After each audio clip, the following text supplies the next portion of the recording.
Are you ready to unleash your creative razzle-dazzle? Then join the Canary Cry new stock producers and make some refrigerator art for the show.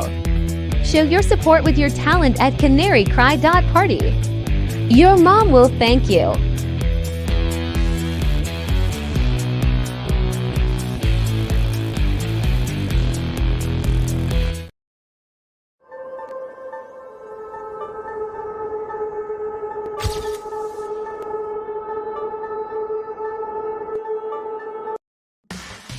Razzle Dazzle, it's Body by Basil, the new exciting fitness craze that will get you Canary Cry swole in no time at all. Just listen to these quotes from our participants. My muscles are huge. It's all or Nephilim. You'll be an apocalypse warlord in no time. Don't wait. Order today and save 33% for just 4 easy payments of only $33.33. You too can have the body of a googly eye, VR headset wearing Nephilim warlord. A new, raw deconstruction of news and analysis. Introducing Canary Cry New Stalk, the new intense fragrance made specifically for thinking outside the cage. From your favorite podcasters, Basil and Goms.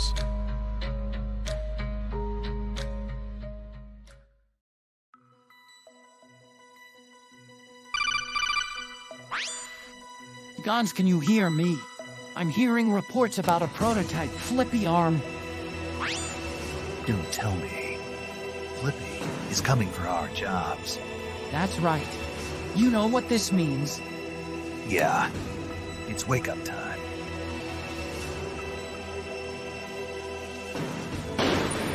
Think outside the cage.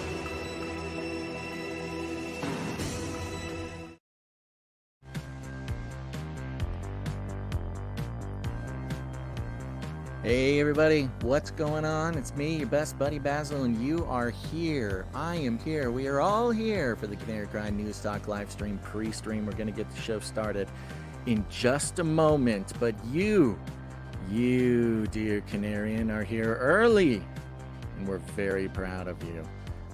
Shout out, who do we got here? Uh-oh, hold on. Up. Stefan, we got Stefan. We got Kristen. What's up, Kristen? JCS77 over on Rumble. Elio on YouTube. Martin, Night of the Hungry Panda. Doctor Who done that. Wow, the gang's all here. We got Joydar. Hello, everybody. Take a second, if you wouldn't mind. Just post this show somewhere. Just share it. Share it on your social media. Put it in an envelope. Send it to your congressman. Whatever you can do to help help open people's eyes that the mainstream media does not have their best interests at heart. It's so funny because when we started with this show and the idea that convincing people that the mainstream media didn't have their best interests at heart, that was a novel concept. That was a woo-woo crazy idea, but it seems to just be common knowledge now. And praise God if we had anything to do with that. Well, I want to remind you, you can get text messages from me. Many of you probably already did, and that's why you're here. But if you just stumbled upon the stream, you found it, you can't believe you made it before a show, you probably want to get on the text message alert system. Text the word canary to 877-740-3226. That's canary to 877-740-3226. You'll just get a text before every show that we put on during the week. It's just a little reminder and give you a link to catch the show wherever you are. Isn't that fun? Now you don't have to rely on YouTube or Rumble or wherever to either send you notifications or not send you notifications, which of course we all know, more commonly, they're not sending you notifications. But you can get a text from me. That's right. Here's the fun part. You can text me back. That's right. You can just click, say hi to me, whatever, respond to the thing. We cannot carry on a conversation because it's extremely expensive for us. But I do see your, I keep wanting to call them tweets. I do see your text and I appreciate it very much. Let's see. Somebody tweeted in past couple days. Tweeted. I said it again. Somebody texted in. Oh, here we go. Somebody says Proverbs 10:12. Hatred stirs up strife, but love covers all offenses. Thank you very much. Somebody says, love to all my Canarians. Thank you very much. Maybe I should start saying, no. I was going to say I could say the last 4 numbers of the phone number to identify them. I don't know. Somebody says, good timing. I have to stop my registering again of the focus group and was just ending part 1 again. Oh, we got somebody in on the focus group right now. That's very fun. Canary Cry Agency 4 focus group is going on right now. Phase 2 of invites has been sent out. We do have one more phase, phase 3 of invites. People are really loving this focus group. We're on a platform called School. And if you are a monthly producer or you go to canarycry.tube, sign up for a monthly support of the show, you'll get invited to the focus group. It's a great group of people. Okay, everybody, I'm just going to say a quick prayer here before the show, and then we'll get started. Thank you, Lord. Thank you, Lord, for creating the universe, creating us, creating podcasts, giving us, thank you for giving us breath every day, including this day. Please, please, God, help us use this breath in a constructive way for your kingdom. We devote this time to you. We devote our voices to you. We devote our minds and our hearts to you. And may everything we do on this show glorify your name ultimately. And everybody said, amen. The world is getting crazier. People are acting more and more insane. The end of the world is tomorrow. Tomorrow. There's only one thing to do when the world is falling apart. Listen to Basil and Gonz as they discuss this week's news and events through the lens of Bible prophecy. You are listening to Canary Cry News Talk. You're listening to Canary Cry News Talk. Today is June 10th, 2024. We are live to tape on episode 747, and today, mainstream spiritual warfare. And signing on from off the grid, Razzle Dazzle, I'm your best buddy Basil, and you, friend, are not crazy. And my name is Gonz, director of the Age of Deceit films, your favorite Asian provocateur for Christ, live to tape from the land of New Scum to bring you the best news, which is the gospel message of Jesus Christ, while reporting the egregious with a well-rounded, biblically grounded take on world events. And today's emergent phenomena, are you stone? Okay. Are you stone? Not like that, not like the drug. That's I wasn't stoned. assuming anything. Or, getting killed by a stone. No, this is 1 Peter 2:5. You yourselves also, as living stones, are being built up as a spiritual house into a holy priesthood to offer spiritual sacrifices acceptable to God through Jesus Christ. So there you go. Amen. Are you stone? Are you stone, Basil? Yes, I am made of stone. Stone cold. I'm stone cold. Watch out. Stone Cold Podcaster, here to serve the Lord. Yep. That's pretty good. Okay. Well, guys, we got a show today. We're a little bit of a late start today. Sorry, everybody, for that, but we're going to make up for it with excellence. And we should probably just jump right into it after we give this disclaimer. It's time for a disclaimer. Now listen up, YouTube. That's right. And just for all the content moderators and censorship managers out there, be they robots or humans, everything you hear on this show comes directly from the mainstream corporate news media. We do not claim to be experts on healthcare, geopolitics, military strategy, corporate law, or the moral and ethical implications of any of these topics, nor do we implicitly or explicitly support or subscribe to any sources or narratives containing misinformation, disinformation, or malinformation, as defined by the Department of Homeland Security. We're good boys. All right, YouTube, we're good boys. That's right.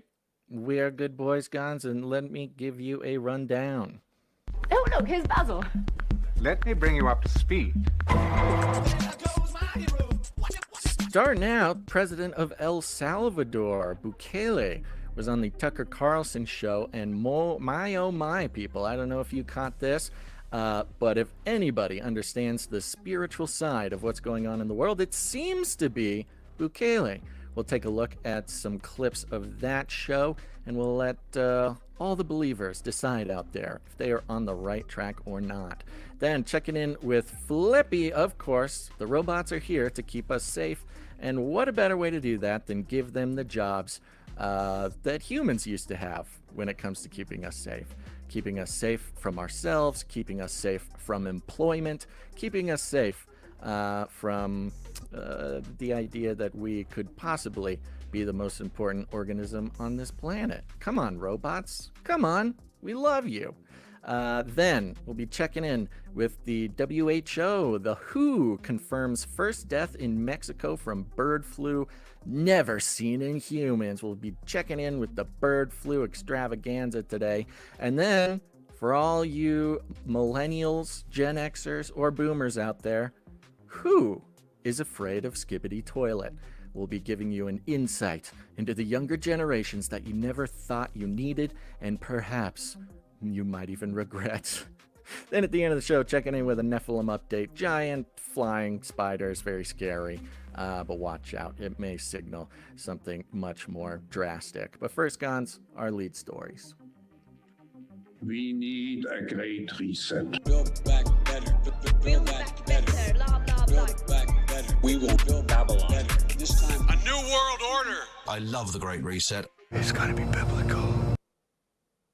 Yeah, let's start off with this headline just to get going here. This is coming from Fox News. It was titled, Bukele has El Salvador poised to prosper after stopping murder, migration, cold in first term. Yes, and just to get we know a feel, this. We've heard about this guy. Yeah, we've heard. I'm going to read just a couple sentences here for people to get caught up, in case they're new to Bukele, the president of El Salvador. El Salvador's president, Nayib Bukele, started his second term as the country's leader, having captured 85% of the vote. The outspoken leader has gained global attention for his tough stance and actions against the country's notorious gangs and slashing murder rates. While Bukele's war on the gangs has drawn criticism from UN, that's United Nations, NGOs, and the Biden administration over alleged human rights abuses. Yeah, abusing the rights of criminal humans, or satanic humans, apparently. Continue to be criminals. Their right to be a criminal has been taken away. And also criticism over political interference in the judiciary. His out-of-the-box thinking has produced some highly impressive results, taking his country from being the world's murder capital into one of the safest in the Americas, with only Canada having a lower rate, according to Salvadorian officials, Reuters previously reported. Interesting. Yeah, all right, those Canadians. Before. Yeah, and despite the Trudeau, that's why Trudeau is able to get in there and start socialism, Nazi, whatever. How would Canadians even hurt each other? They don't have anything to hurt each other with. Just blocks of ice or something. Sure. I'm sure I hear that they keep their car doors unlocked and everything else. So, just very peaceful people that are being taken advantage of by a totalitarian government. So Bukele, of course, he's also the first president or first, I guess, nation to put their people on a sort of a Bitcoin standard. They're using volcano energy to mine Bitcoin and that whole thing. So there's that side of it as well. But Bukele was on with Tucker Carlson over the weekend, or maybe it was the end of last week. And it got a lot of plays, a lot of, it's Tucker, so he's going to get the views. But I thought I'd play some clips from it because they were very interesting, very, very interesting in light of everything we've been talking about. Think about the topics we've been covering, from Christian nationalism to, the rise of alt media, the distinction between alt and independent media, the sort of the splitting of Judeo-Christianity, all these topics.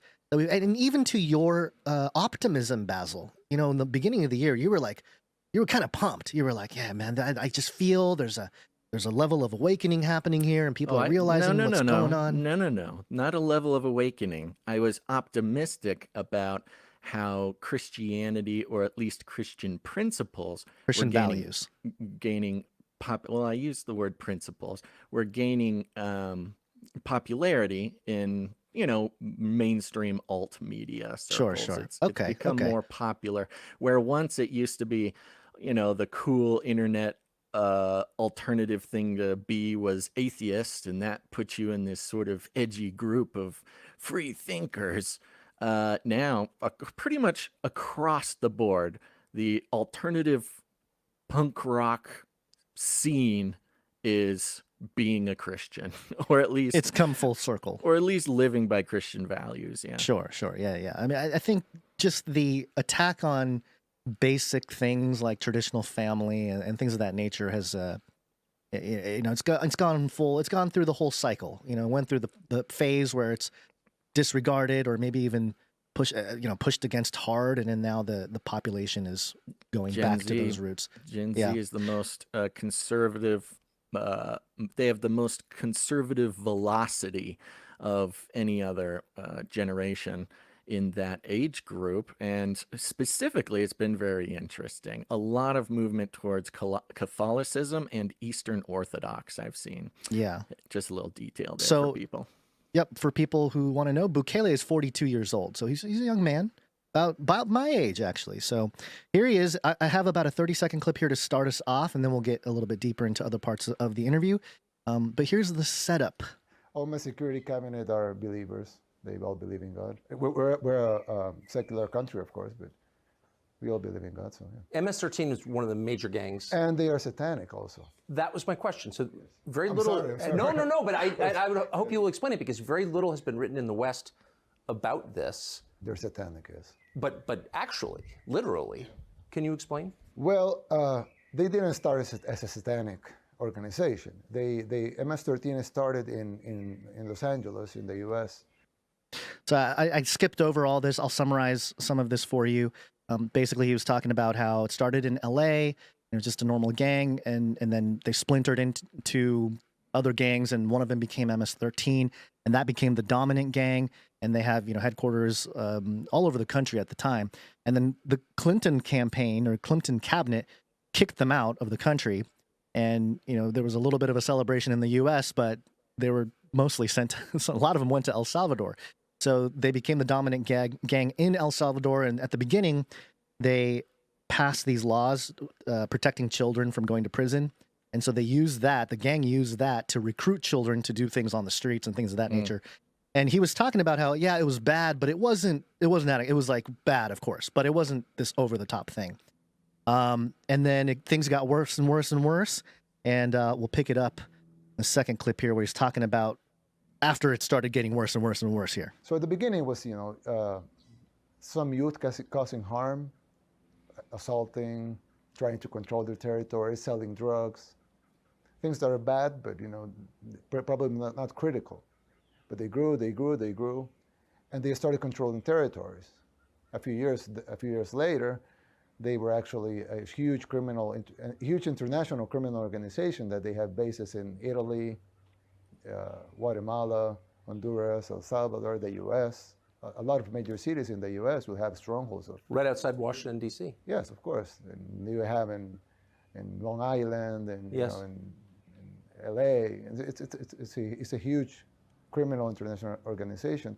So they grew and they started, killing more people just to get territory or to fight against rival gangs or to, collect debts or, money or whatever. But as the organization grew, they became satanic. They started doing satanic rituals. I don't know exactly when that started, but it was well documented. Yes. And in our arrest, we've even found authors and things like that. Yes, I've seen them. And so they became a satanic organization. And even when you, sometimes when you interview gang members that are in prison, they would say, I'm out of the gang. Of course, they're in prison, but they would say, I'm not a member of the gang anymore. And when they asked them why, I remember the news outlet that made it but it's a very well-known news outlet that made this interview with a gang member in person. We allowed them to go into prisons and do the interviews. And the guy that they asked him, how many people have you killed? And he said, I don't remember. He didn't remember how many. Probably 10, 20. He didn't remember. And then they asked him, and what is your position in the gang? He explained how he went up in positions, but I left the gang. I said, why did you left the gang? And he said, well, because I was used to kill people, but I killed for territory. I killed to collect money. I killed for extortion. But I came to to this house, and they were about to kill a baby. And he, the killer that had killed tens of people, said, "Oh, wait, what are we doing? Why are we going to kill that baby?" And they told him, because the beast asked for a baby, so we have to give him a baby.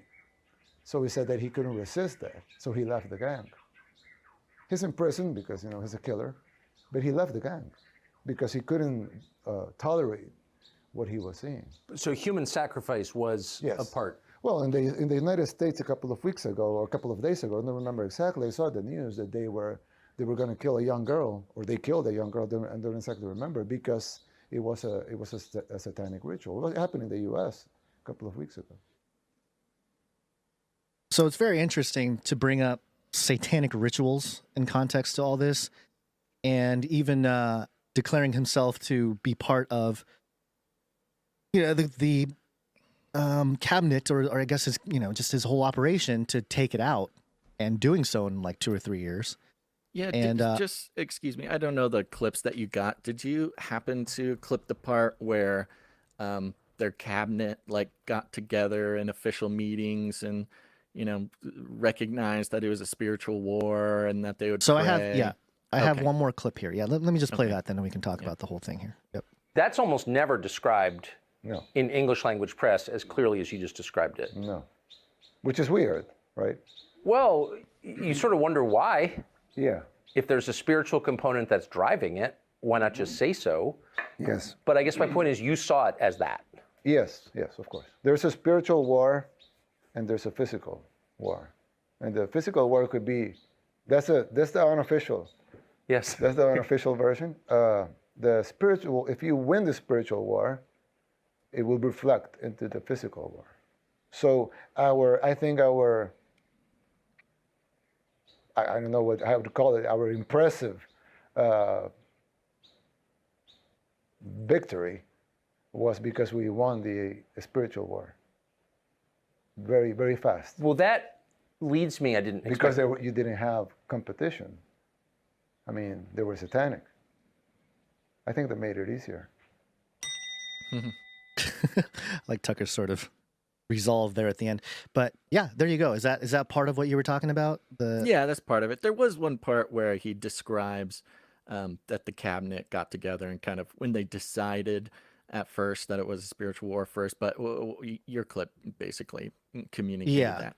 He talked about seeking God Yes. first before everything else. Yeah, that was another part of that. Which was pretty incredible. Now, for those who just might need a reminder, like the mainstream media has been calling Bukele a dictator and giving him basically the Trump treatment because he has been very tough on crime, cleaned up the streets, cleaned up the gangs, done all these things. Trying to fix the money. Of course, yes, the money that the mainstream, of course, would want to characterize as dictatorship and human rights abuses and stuff like this. And look, I don't know every detail of every single case that was involved. Did people get their rights taken away? Maybe, I don't know. I just don't know anything about El Salvador. However, it's obvious and it's reflected in part of this interview as well, where he's saying for the first time ever, El Salvadorians are moving back home. The expatriates are sort of crowding the airports to get back into their home because of the good direction that things are in, and not just good direction, the good place that they're in. You know. Yeah. There's a kind of interesting parallel to Israel in that way, sort of post World War II. Formation of Israel and then people returning to Israel. There's something that I just thought of, but it's about the same size nation. But yeah, I think that this is, again, I'll go through sort of my thoughts on this, but sure, go for it. I think initially I was very excited. I was like, man, let's move to El Salvador. Like, let's get there. We got a president taking down the satanic cabal. Let's go. Or even to hear a president or even just any politician being like, yeah, we know that this is spiritual war and we are also fighting the spiritual war, not putting sort of any of those types of things into policy necessarily. Like, there's a way of mixing religion and government, if they start like requiring, mandating some sort of prayer, creating some sort of theocracy. But no, it's just a very simple, seemed very real and authentic. Like, hey guys, we got a big job ahead of us and we're going to need God's help. There's no way to fix this without God's help. And then being sensitive to, what the Lord is telling them to do. I mean, I think it's an incredible story that, of course, mainstream will, and probably has, but will characterize as theocracy.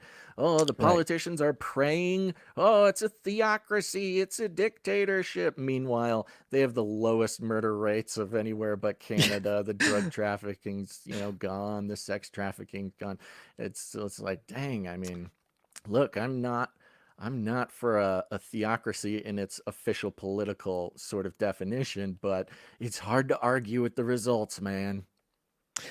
Yeah, I agree with you. So again, my initial reaction, and I've always been tracking Bukele because of all the crypto stuff, but to hear this, my initial reactions were very, very positive. I was very excited.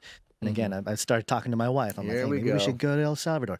But after a little bit of reflection, there's always something, right? I mean, you get your initial emotional burst. Someone like you and I, Basil, who have been dealing with our own sort of spiritual war this year and the last couple years even, we hear something like that and we can totally relate to, hey, this guy's doing it at a scale that is much, much higher than our own personal lives here. Right. But it does, again, because of the stage, because of what's happening to the world right now, there's always a little bit of skepticism that creeps in as time goes on, for me anyway, in my head.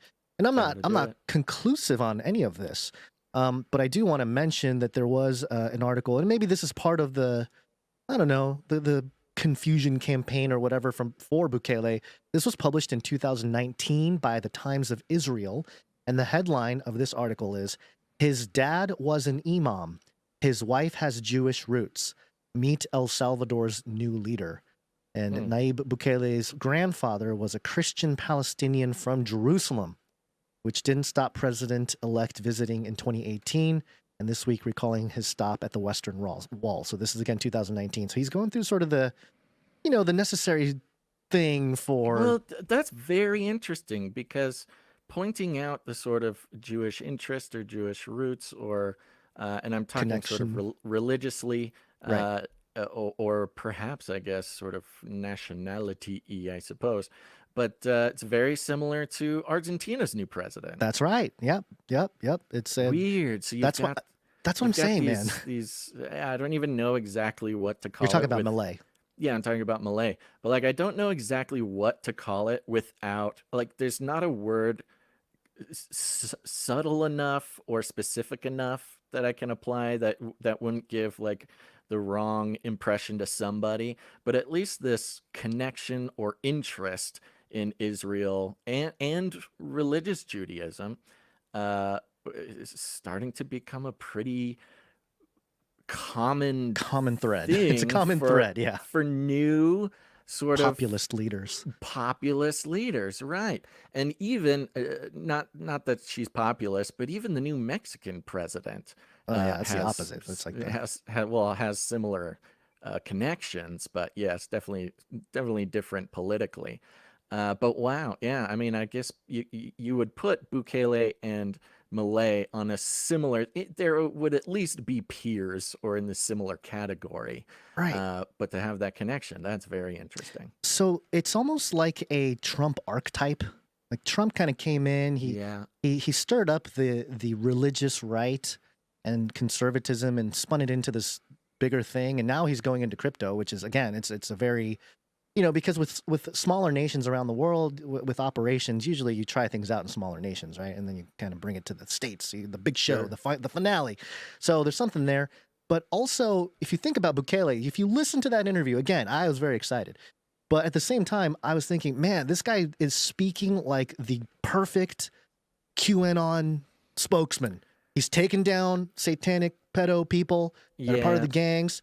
He's doing it with spiritual warfare. He's I mean, maybe it's even beyond that because just to get ahead of it, I wouldn't put the Q thing on it, but I would no. at least I'm say not saying Q populism specifically. Yeah, I mean populism. that's a populist stance now. The whole thing. Sure. Yeah, I mean, again, with Q, it's a little more complicated because they do lean very new agey when you start breaking down what they're saying. But in essence, it's that crowd, the anti. It's the you're right. It's the populist ideology. Or I guess the big themes or topics that the populists are really concerned about, which involves child trafficking and things of that nature, which this was all a part of. And, it's very similar to also do you remember the banker story from a few years ago? There was an international banker. He came out, he did an interview and he was like, yeah, I was in it. I did all these economic deals and it was horrible. And then I got to a certain point and they wanted to kill a baby. And I said, no. There's this conscious line. I don't recall. You don't remember this. I'm sure the chat remembers. Chat, do you remember that was going to kill a baby? I think it was something about killing a baby. So there's this drawing a line with babies. Right. It seems to be a very common theme as well with these whistleblowers, or at least these people coming out in public talking about satanic ritual abuse. Yeah. So there's something there. But what I tried to do and to try to sort of parse out in my mind was, okay, what are the pros and cons here? And then list it and then try to weigh it out. So I'm still working on this list. This is not something conclusive or anything like that. But on the pro side, okay, he's clearly reflecting certain character traits of Christ in a sense, bringing peace instead of war, things of that nature. So there's something to be said there. And taking down a satanic cabal. I mean, come on, that's like the eschatological thing that we're all waiting for. The second coming, God comes down and he just takes out all the satanic everything, right? So there's something there. And then just thinking about how many people are being saved because of this, whether you think it's an op or not, doesn't matter. If people are turning to Christ or turning to God or turning to their Bibles, then you really can't step in the way of that. You know what I mean? I don't want to get in the way of that. Even if it's an op, if people are coming to Christ through it, praise God. And so there's something there. I think that's a biblical thing too. And there's probably some good to all that and where that heads in at least in the short term.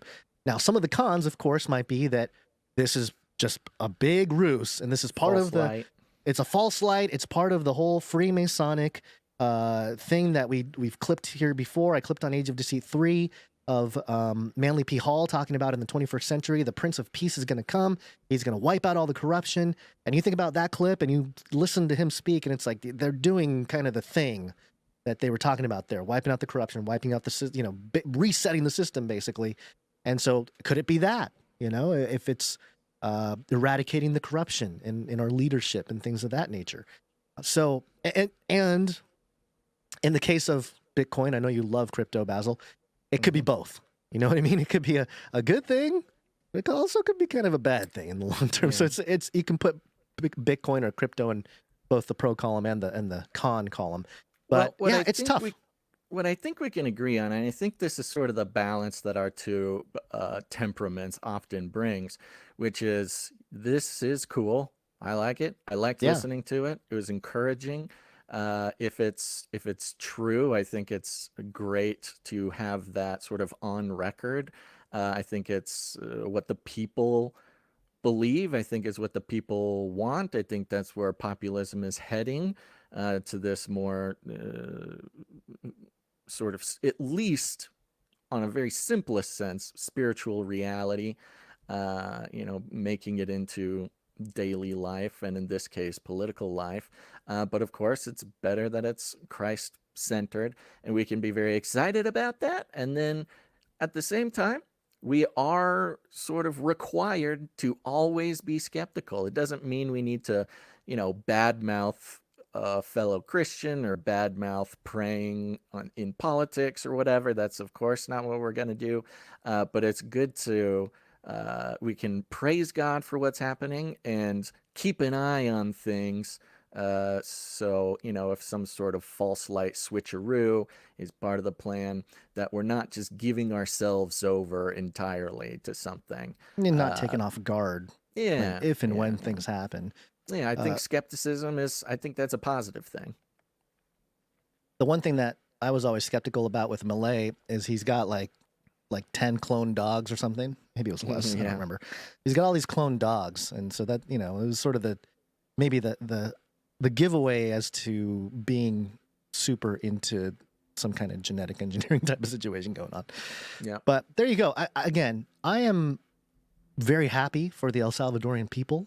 I believe that for the most part that they can walk the streets and things, and if people are coming back to their home country because they can, that's a good thing. But of course, you never know. You never know with these folks, these social engineers, they're always a few steps ahead, and they may be setting the trap right now. So you got to be careful. But could be both ways. But I would really love to see more of this happening.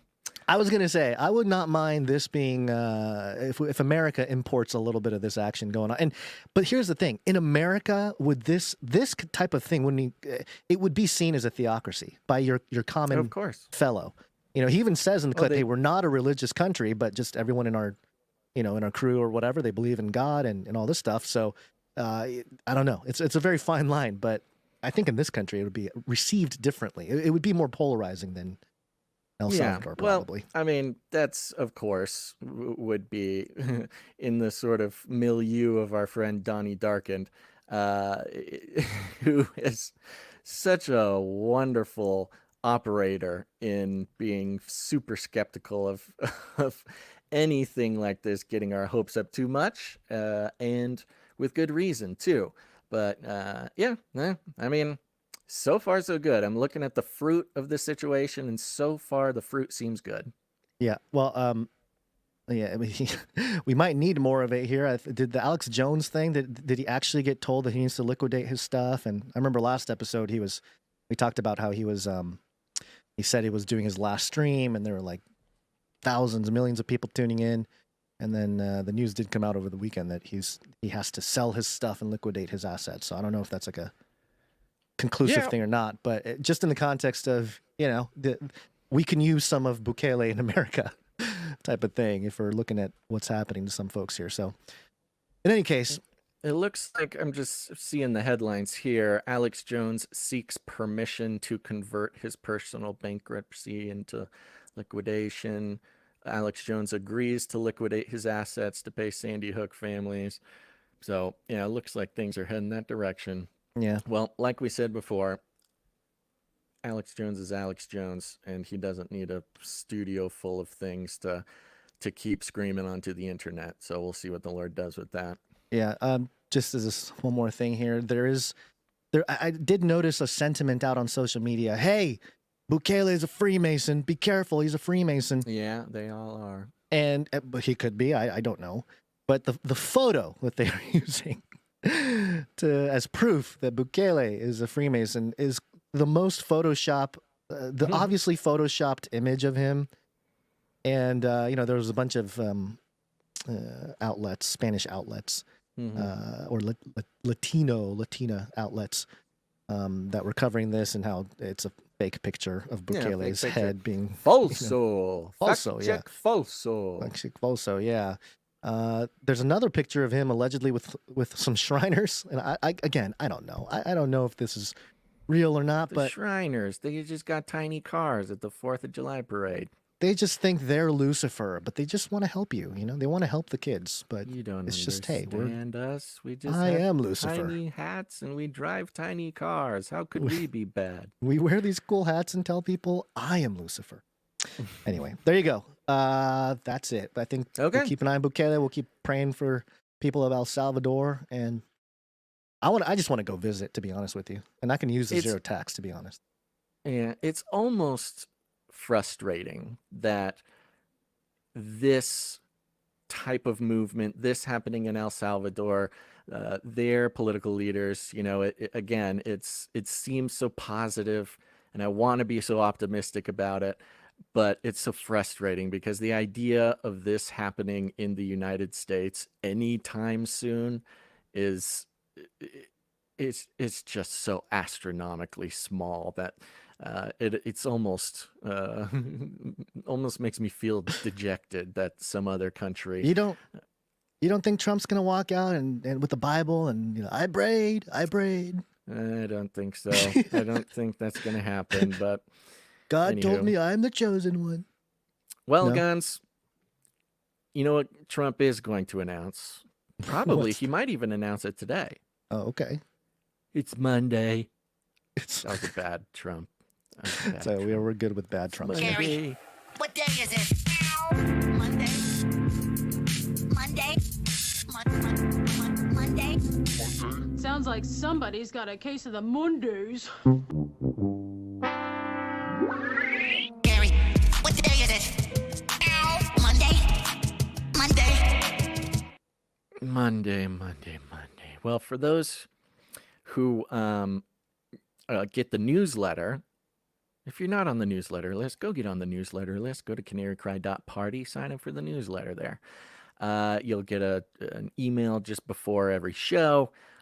Recently, it's just become sort of Basil's encouragement corner or Bible study email before the show. But for those who got today's email and read it, thank you very much. I made some comments about how this weekend just felt like a Monday all the way through, Gons. I don't know how it was for you, but the whole weekend seemed to have this very heavy weight on it. And of course, could very possibly just be sourced by my own troubled soul. But how was your weekend? Not too bad. It was actually pretty good. My a couple things. I've been recruited to play some worship music at a local church down here. Ooh. So been doing that. Played drums last week. I was playing guitar. So I walked into the church and the worship leader looked at me like, "Why are you here?" I was like, "Oh, I don't know how to read calendars," because it was not on my Canary Cry calendar. So I came in a week early on that one. But also, my lovely wife got me a smoker for Father's Day. So I put together, it's a Joe's Oklahoma. It's a reverse smoker, reverse flow, offset smoker. So I put it together yesterday. I'm going to, I got to burn off the stuff. And I'm very excited. I've never done stuff like that.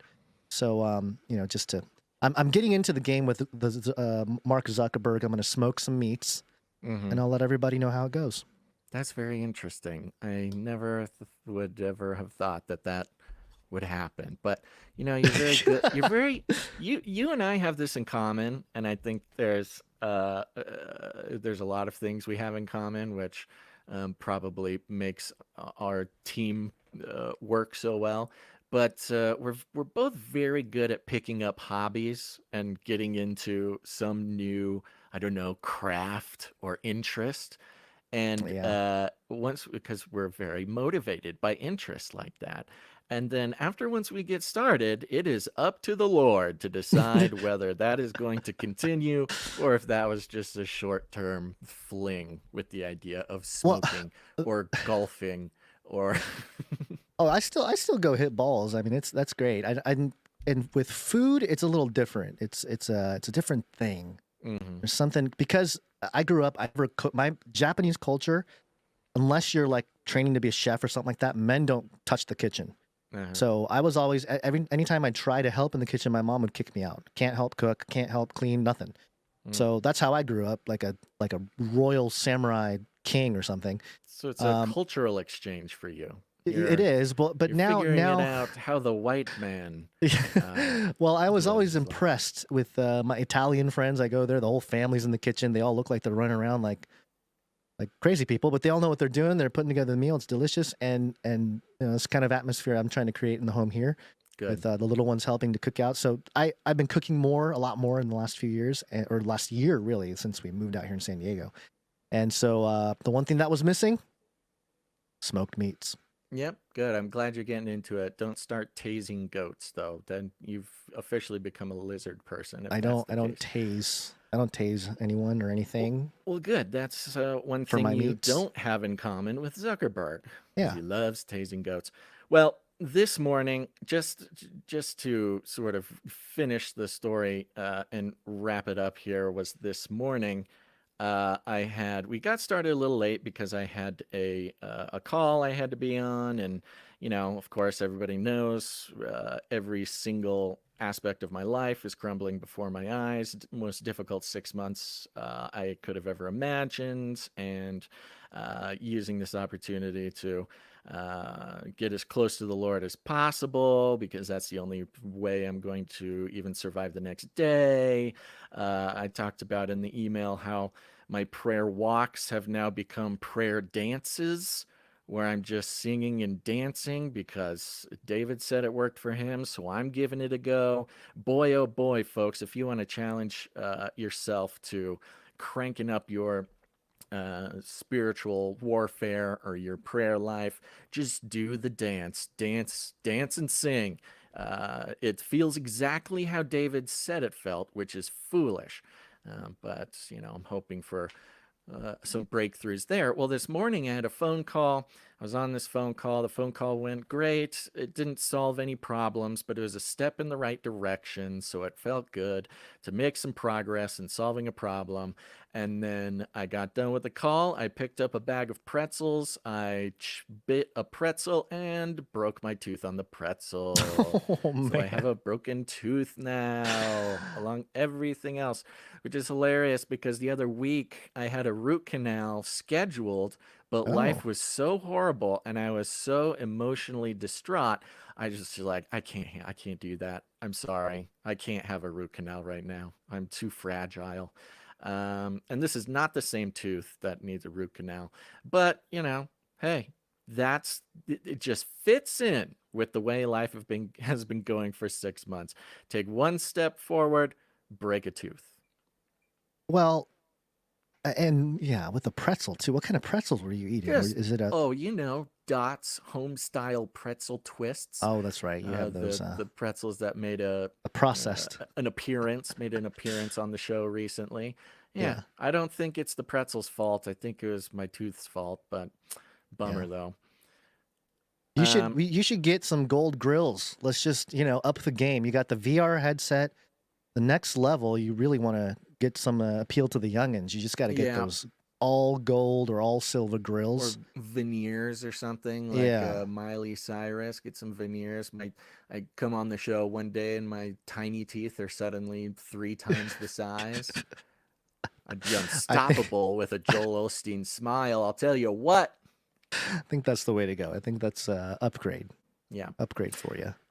Well, with that said, Gons, it's time to thank some executive producers, I believe. Executive producers. Yeah, folks, we are on the value for value model. You may notice we don't take any money from corporations, commies, or cartels. No advertising dollars. No participation in gathering up your trust and attention and selling it to the highest bidder. That's what advertising is. And we thought to ourselves, I don't know if we feel very good about participating in one of the most troublesome monetization strategies, which is advertising, which is, of course, the root of big data collection, internet tracking, lack of privacy. It's all You said justified. big data, right? Yeah, big data. Okay, I thought you said big tater. I was like, ooh, Big tater. Who's collecting taters? Bill Tater Gates tots? and his taters, yeah. It's none of that. It just doesn't work. If we're going to pray and seek the Lord and try to be in this world but not of it, and that includes economically, that just didn't feel right, turning our listeners into products. So instead, we're on the value for value model, which is very simple. It just means if you get any value from what we do, and boy, oh boy, do we try to bring as much value as possible. But if you get any value, if your life is better in some way, you are invited, and some people feel responsible to participate in that cycle of value with your time, your talent, or your treasure. Meaning, if you have some time, you can donate to the show and help out with some of our processes, or clipping clips, or doing some admin. That's great. That's putting value back in. Very important. If you're a talented artist, or even a non-talented artist, you can create some art for the show. We'll feature it on the show. It builds the culture. Same with musicians.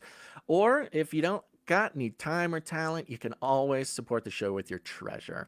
And that's easy peasy. Go to canarycry.support to learn more about that. Oops, that didn't work out too well. Canarycry.support. And the executive producers are people who come in, they support any individual show with $100 or more, and that's why we thank them here at the Top Guns. You ready to thank them? Ready. Okay. Well, it will come as no surprise to young Canarian nor old, whether you're new to the show or you've been here for years. We've got a celebrity in our midst, and that is executive producer Sir Alex Protocol V2 Night of the Berean Protocol. Where'd you find this?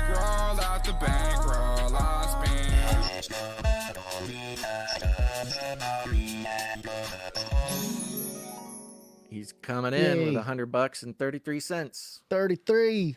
What is that? Go. There he is. He's in total on a 297 episode streak supporting the show, but he is on a 97 executive producer streak. Historical. I don't know why my brain got stuck on historical. Thank you very much, executive producer Sir Alex Protocol V2 Night of the Berean Protocol. Again, we are so blessed that the Lord is blessing you, and you are blessing us back. This is great. Yep. Thank you. Speaking of which, next up we've got executive producer Sir Jamie, not the Lannister. Sir Jamie. Where'd you find this? Thank you, Sir Jamie. Sir Jamie's coming in with his weekly executive producership. We thank you so, so much for that, Sir Jamie, not the Lannister. You are a treasured member of the executive producer squad. He's so cool. Yeah. Yes, there he is. Gonz is showing his rock star picture on the thing, wearing the Canary Cry new stock t-shirt. Keep an eye out. Okay, that's it for today. Short list. In fact, the list is pretty short all around, so I'm just going to read off a few more supporters, and then we'll get going. Beneath the executive producer mark, we have producers, who are people coming in, supporting the show. Sometimes they sign up for monthly, sometimes they do it one time. I want to thank, of course, all of our monthly producers. There's lots of ways to support us monthly. CanaryCrySupplyDrop.com if you want to receive packages of awesome stuff every quarter for free, as a thank you for your monthly support of $33.33. We've got the Canary Cry T-shirt Council if you like wearing T-shirts, but more importantly than that, you know, if you want to become a member of the most illustrious secret society that has ever existed, you can certainly join that and receive a free T-shirt once per quarter. And what else? Oh, canarycry.tube. If you want to support our journey for streaming sovereignty, you can go ahead and go to canarycry.tube, sign up for a monthly producer there, and you'll get invited to the Age of Deceit 4 focus group, which is going on right now. It's awesome. People are having a lot of fun. Did we officially, what are we at? 90%? 90% over? Over 90%. We're close. That's great. We're getting close. We're getting close. So if you sign up for a monthly producership at canarycry.tube, you will not only gain access to the AOD4 focus group, which is turning out to be just one of the most fun things we have going on right now, but also your producership will immediately be doubled. You'll get price matched by Sir Jamie, not the Lannister. He's so generously is doing awesome that for us. Okay, but we got some producers who are coming in. We're going to thank them now. I messed up the list somehow, but I've got it. Here we go. Okay. We're going to start out with executive producer Baya L. Baya L. Yeah. Baya L came in with $51.99. As actually came in at canarycry.tube on a monthly sign-up, which is awesome. That means Sir Jamie is going to be doubling your producership. Thank you very much, producer Baya L. Thank you very much. Next up, we've got producer Anani Mouse coming in for $33.33. Anani Mouse. Anani Mouse is back, baby. Thank you very much, Anani Mouse. Let's see here. Came in for $33.33 at canarycry.tube. At canarycry.tube.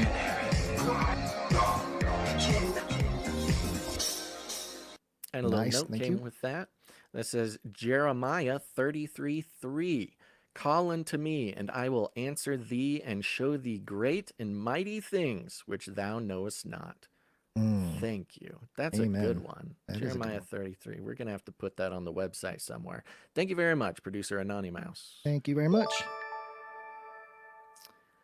Let's see here. We've got Sir Marty K, Night of the Wrong Timeline. Sir Marty K. And Did certainly... he have 5 or 6 pictures that I was supposed to... I don't think so. I'm Okay. going to Whenever I see his name and I don't have like content, I'm kind of I get worried. I'm Oh, like, I know. I mean, it might be a thing. Let's find out. Okay. I see his email. I'm just seeing. I'm seeing dad jokes. Okay, so no Okay, good. no All no right. Yeah, I see media, them. just dad jokes.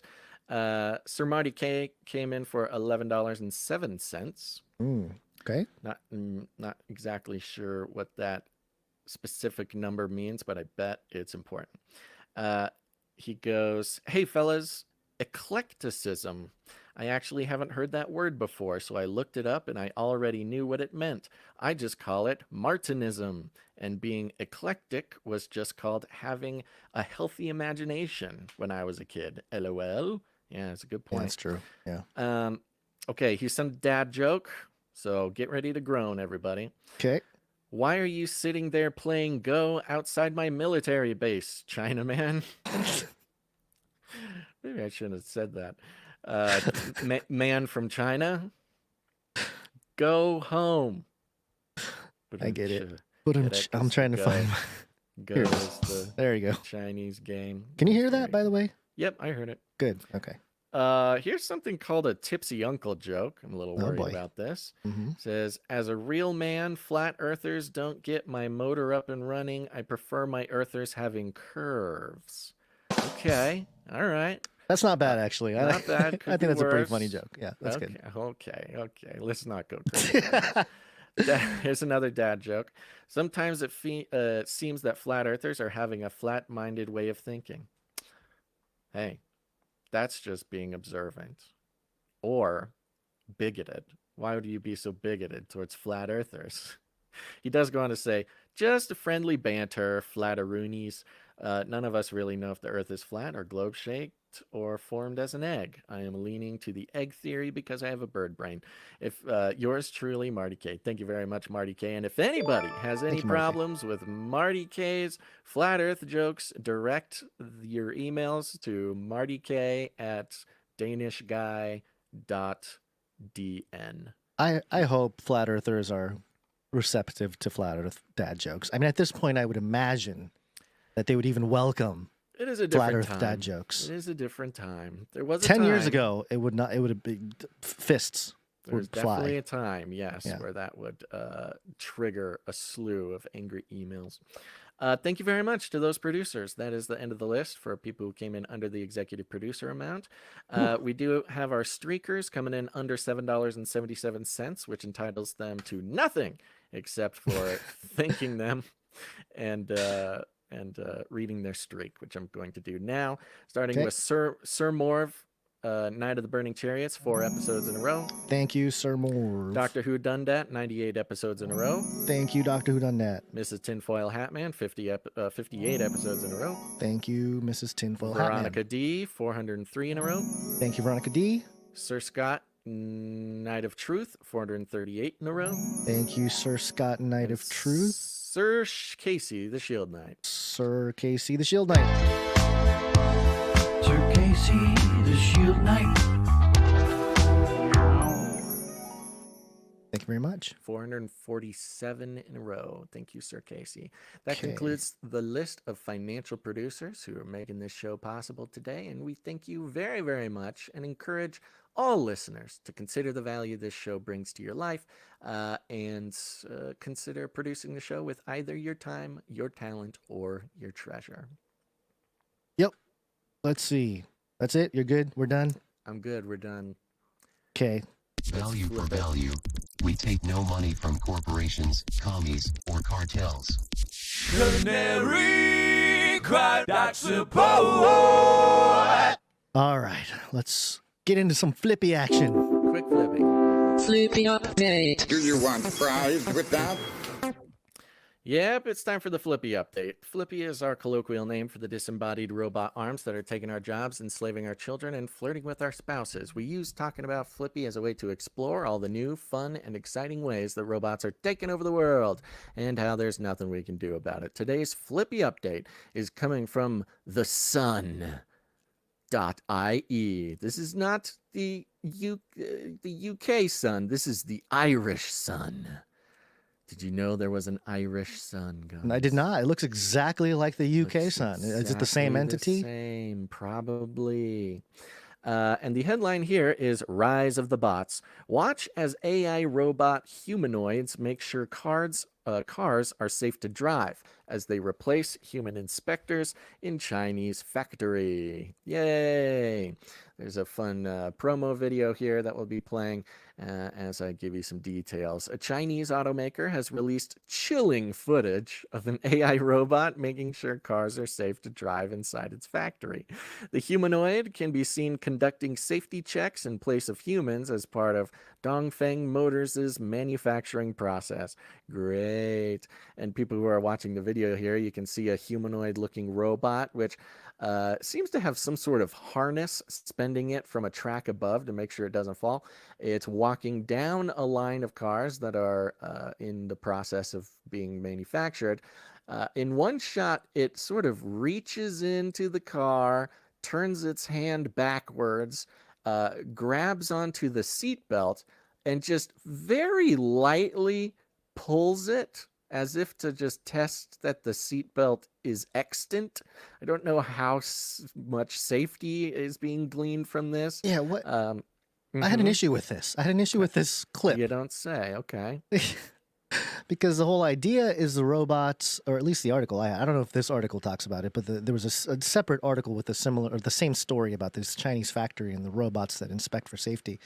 And the whole idea was, oh, these robots are getting into the crevasses. They're getting into the places that you can't easily get into. Yes, and so it was being presented as if the robots are doing this better than humans could be doing. Yeah, they can reach under, I don't know all the car parts, but I remember when I used to work on car parts in high school, which I was not very good at. My dad had a 1976 Porsche 914, I think. It was a pretty janky looking Porsche. And every time we tried to work on the engine, the way they built the cars, it was pretty much impossible to get to certain spots unless you take the whole engine out.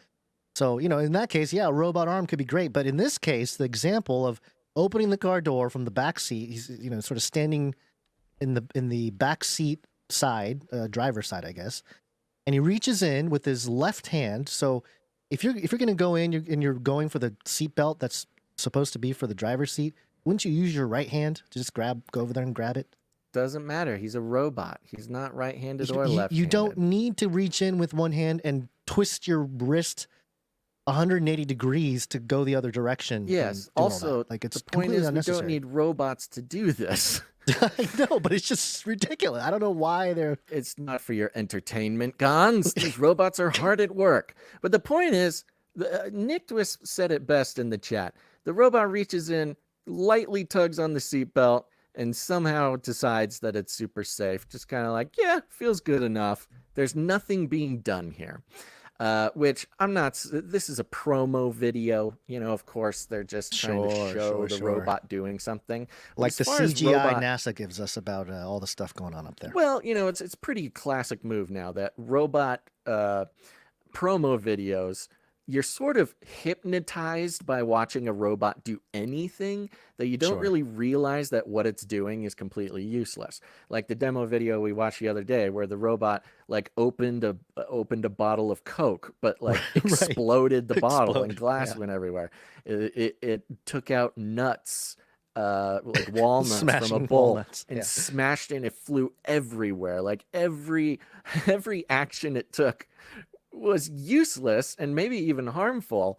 But, you know, our human brains are so focused on like, whoa, the non-person move like person that we don't really notice.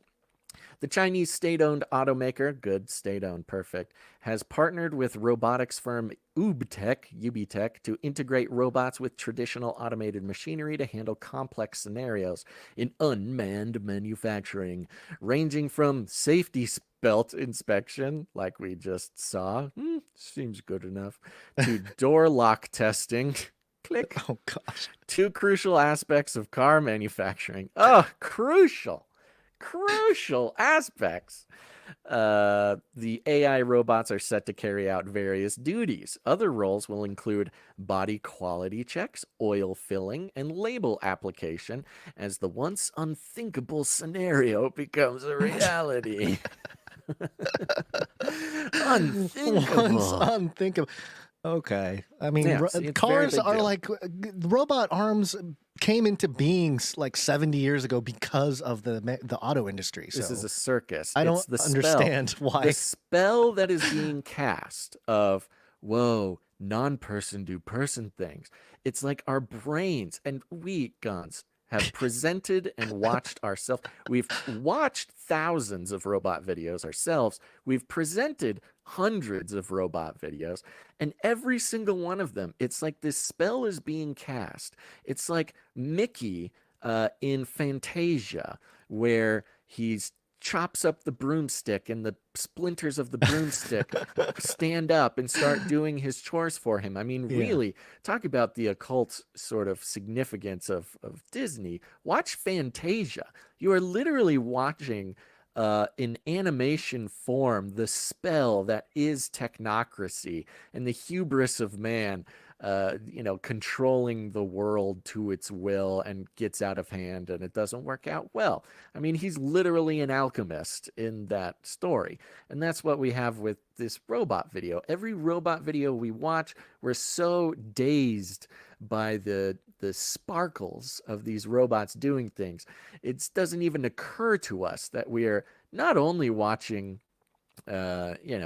taking in some sort of psyop, social engineering, occult spell, but also so hypnotized that these robots could do anything. And we're just impressed by the golem that we've created.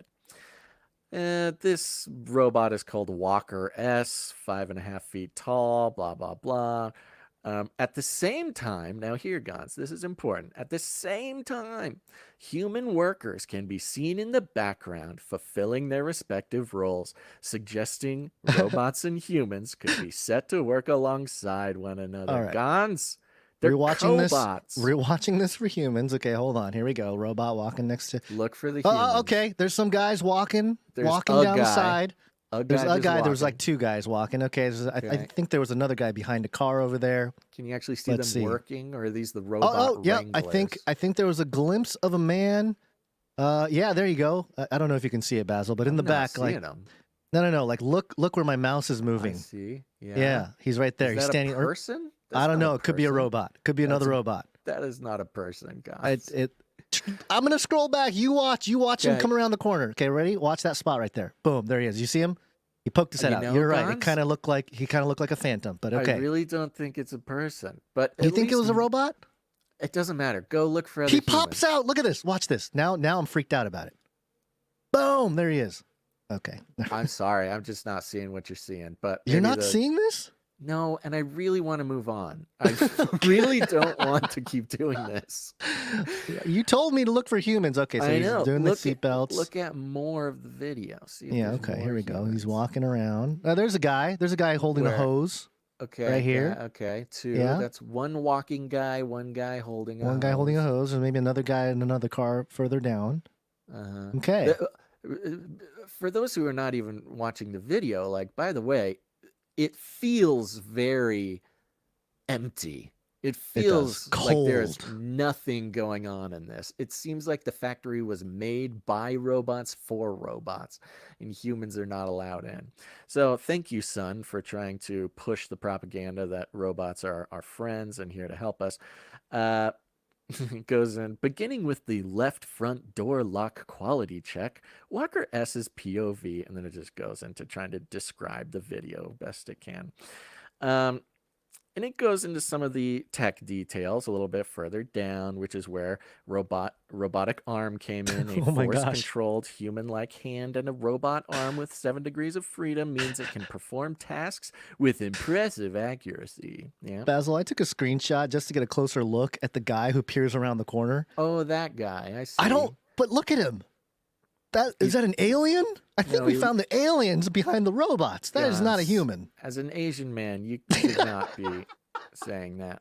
But he does look confused. He looks like he didn't know that they would be filming a robot. Why is he pasty white? He looks like a robot. That is not. Look, I get it. Asians like he lives and works in the robot factory place. This man does not leave the factory. This man lives in the factory. This is like powder white. This is not. Yes. No, that's considered very attractive where he comes from. That's a smoking hot hunk in the robot factories of China. It's very attractive for them to be to be of lighter tone. I think the alien was caught on tape.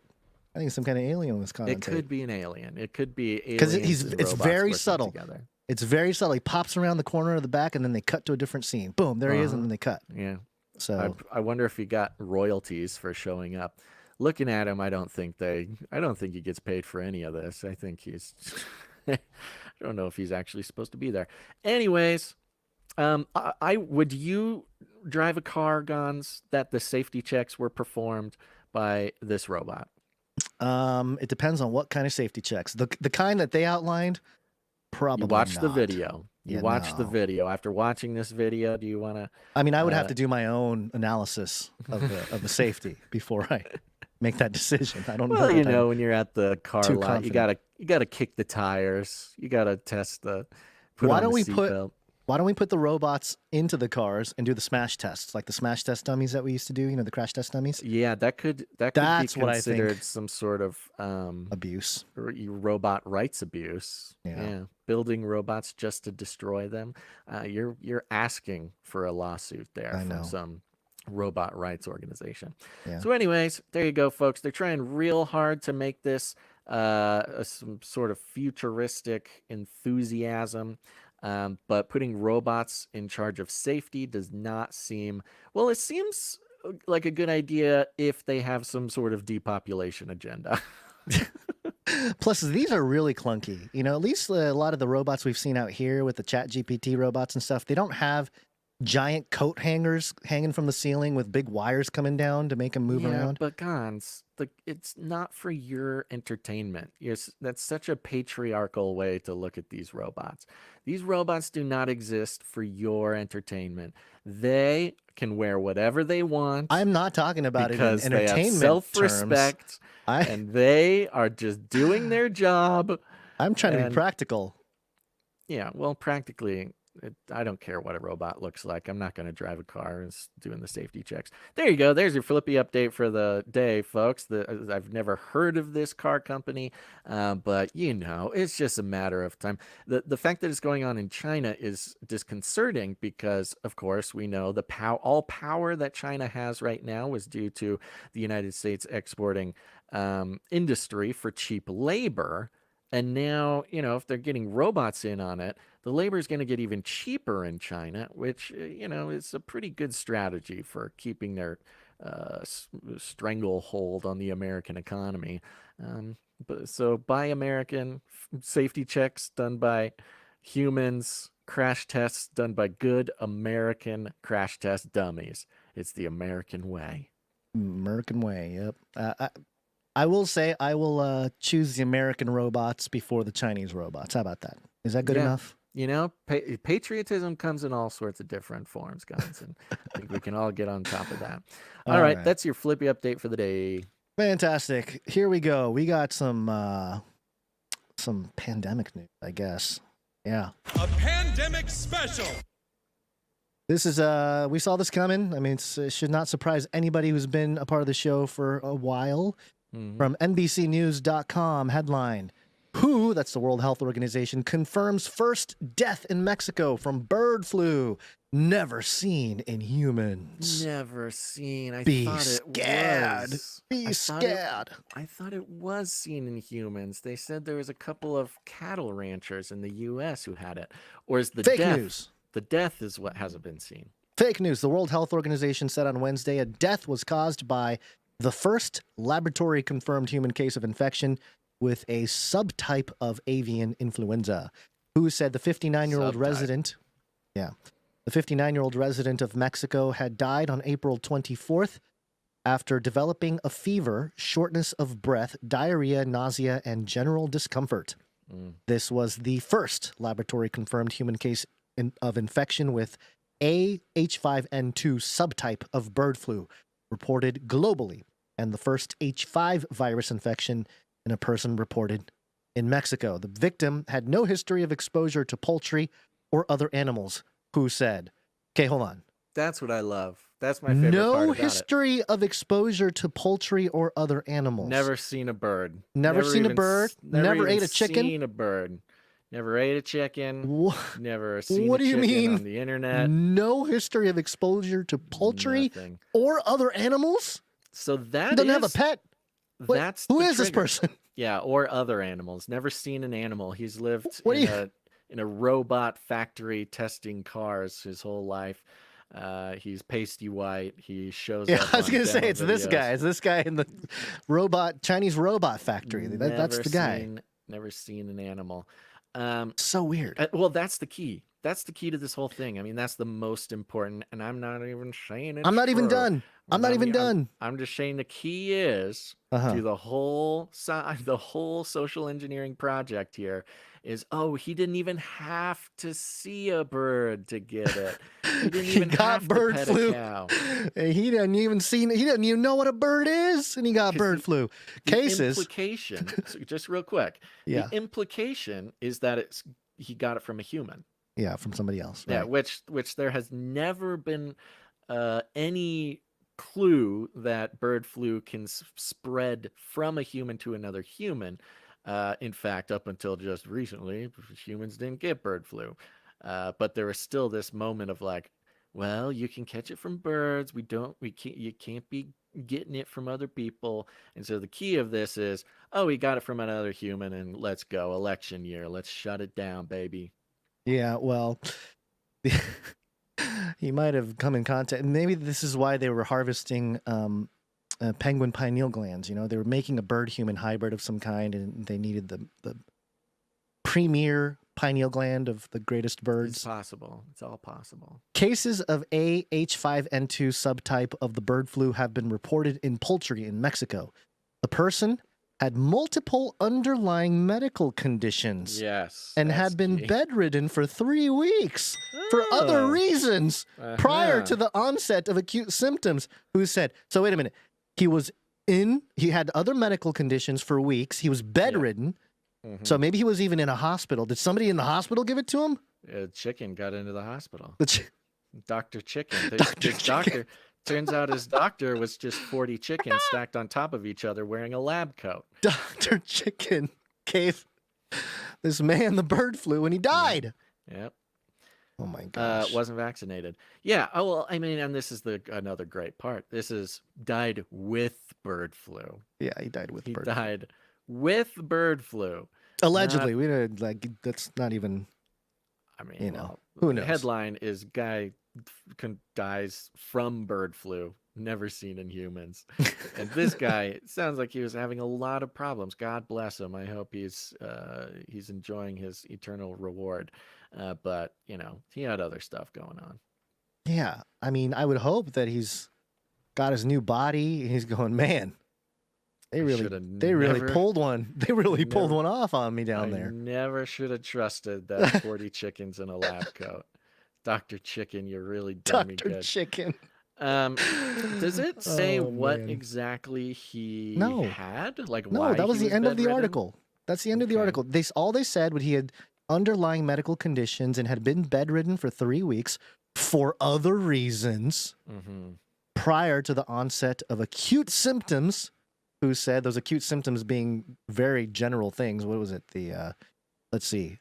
Fever, shortness of breath, diarrhea, nausea, and general discomfort.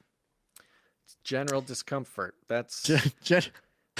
I get a call from the IRS. I have general discomfort. Sounds like my last 6 months. Just some general discomfort. I would love... I think you have bird flu, Basil. Being bedridden, man, would actually sound like a real vacation to me right now.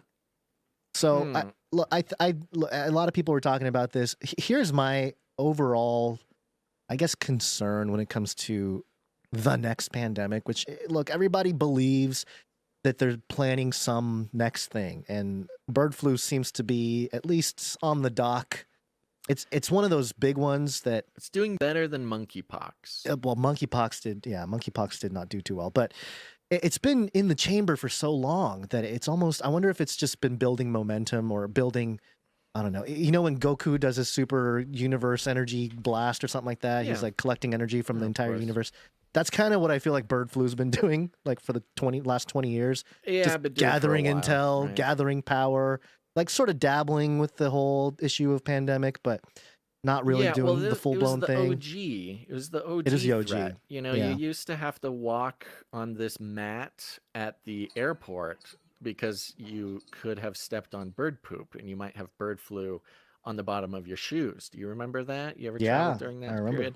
I'm looking at the Washington Post version of this. A man in Mexico died with one form of bird flu, but U.S. officials remain focused on another. Experts say the mysterious death of a man in Mexico who had one kind of bird flu is unrelated to outbreaks of other bird flu at the U.S. dairy farms. And this is kind of one of the interesting things, is every single one of these bird flus that people have, they're all some variant. They're all, none of them are the same. And they throw out, H582.1N15. Like, they all have these different names, which, is this bird flu going to be reach some level of actual pandemic type of thing? We don't know. It's a question if they can even pull that off. We do know that they're very proud of their bird flu vaccines or the mRNA stuff they're developing out. Right. What was it? I cannot find why this guy was bedridden. I tend to think that this might have more to do about messing with the food supply chain than necessarily getting people sick. Because if they find large farms and stuff, and you can they're doing it. It's so easy to just be like, let's release the bird flu here. Sorry, they're infected. You got to kill off a whole season of... It's happening all the time. Yeah, I know. It just happened again to like a chicken farm that had 2 million chickens. Yeah. So let's see here. Bedridden because of chronic health problems. So he has, they don't say exactly what it was. Well, I think obviously whether it's true, whether it's not true, whether the details are correct or whether the details deserve more explanation, whatever the case may be, the fact that the mainstream media is connecting with it on such a visceral level, it is at the very least one brick in the wall that is the psychological operation. For all the reasons that we already know. I don't even feel like I need to list them off. You know how we always talk about the summer of something, the summer of love or summer of whatever. This CDC, it's the summer of enhanced surveillance, enhanced influenza surveillance. Yeah, they were so exciting, about isn't that. it? Yeah. CDC strategy for enhanced summer 2024 influenza surveillance. Yay. According to family members, the WHO release said the patient had been bedridden for unrelated reasons before developing. I don't know. Oh, here we go. Okay, here it is. You found it. He had underlying ailments, including chronic kidney failure, diabetes, high blood pressure. Chronic kidney failure, that's a real doozy. Anyways. Sounds like he was kind of hanging by a thread already. He wasn't doing great. Died with bird flu, poor guy. Okay. I mean, I guess the most nefarious part is to turn this guy into a headline for fear. That's sort of the most disgusting part of it. I was trying to think, because of course we go back to 2019. We heard about the guy in China the first time. It was like in December or something when we first heard of the guy in China. And then there was, and maybe he died, I don't even remember. And then it went from China to Washington, I believe, one of the Washington early cases. State, right? Washington State, yeah. I'm trying to think. I don't remember those actually being fatal cases. But that is kind of how they rolled it out. And we know that bird flu's in Antarctica. I mean, the messaging is there. So, Yeah. I don't know. It's already spread. And, the only way they're going to really be able to do this summer of enhanced surveillance is by really just sewer surveillance. Really, I think our toilets are. Let me learn you something, Guns. Sure. Toilets! We'll control them with toileting.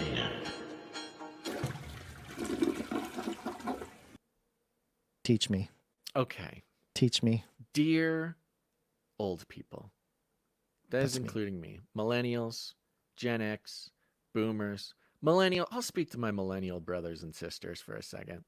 We're coming to terms with what's going on. We're coming to terms that we're coming up on middle age. We're coming to terms. We're realizing that this is not our world anymore. It's not made for us. It's not targeted at us. We're not the benefactors of the advertising industry or the tech platforms. They're done. They're done with us. That's why we're all going out into the rural areas of the world and getting chickens and goats and going off grid. Millennials, listen to me. All of you millennials have, in the recent years, been faced with the horrifying reality that the younger generations, the generations below us, have a language all their own. And our language, our words, our everything is uncool.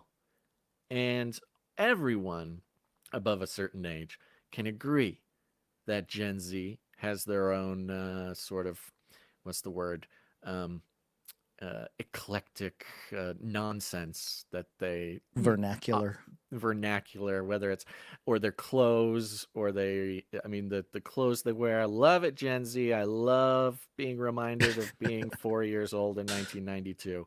Love it.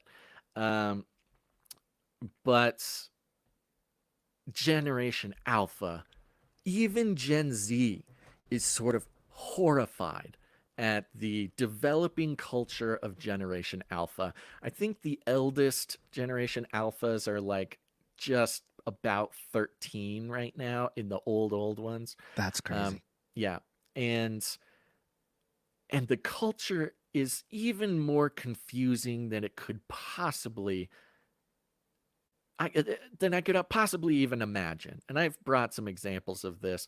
If you're a student of meme culture, you might have seen some of these Gen Alpha memes start sprouting up and take root. And Gen Z, I'm watching you guys. I'm watching you, Gen Z, and I see myself in you. I see myself in you. When you are looking at Gen Alpha's memes right now, welcome. You are on your way out. I see the Gen Zs trying to keep up with the Gen Alpha culture, and I'm ready to accept you into the cloud of witnesses of generations who have no idea what young people are doing. So I'm bringing you this piece. This came from Wired. I have been tracking this Gen Alpha meme for quite some time, but I've never seen a reputable, quote-unquote, news source actually touch on it. So the fact that Wired is putting in the time and the energy and the money to bring this to people's attention, I think is very interesting, and I'm here to present it to you. Listen up, old people. Who's afraid of Skibidi toilet? That's right. Did that strike fear into your heart? Well, no, but I just think wait. I struck fear into my daughter's heart, my 23-year-old daughter. yesterday when I walked by her window from outside and I went, "Skid!"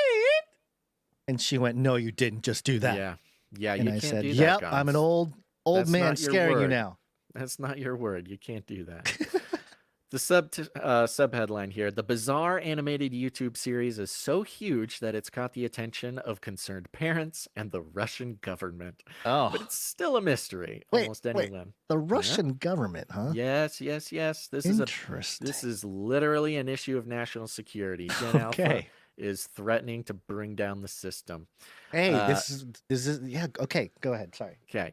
Attention of concerned parents and Russian government, but it's still a mystery to almost anyone over 30, except Stephen Colbert. Oh, Ignore that. Who okay. cares about that guy? Okay, here we go. If you're baffled by Skibidi Toilet, you're not alone. The bizarre animated YouTube series centers on an alien invasion. A swarm of singing heads, all popping out of toilets, has descended on a Los Angeles-like metropolis and triggered a surreal, cartoonish, apocalyptic war.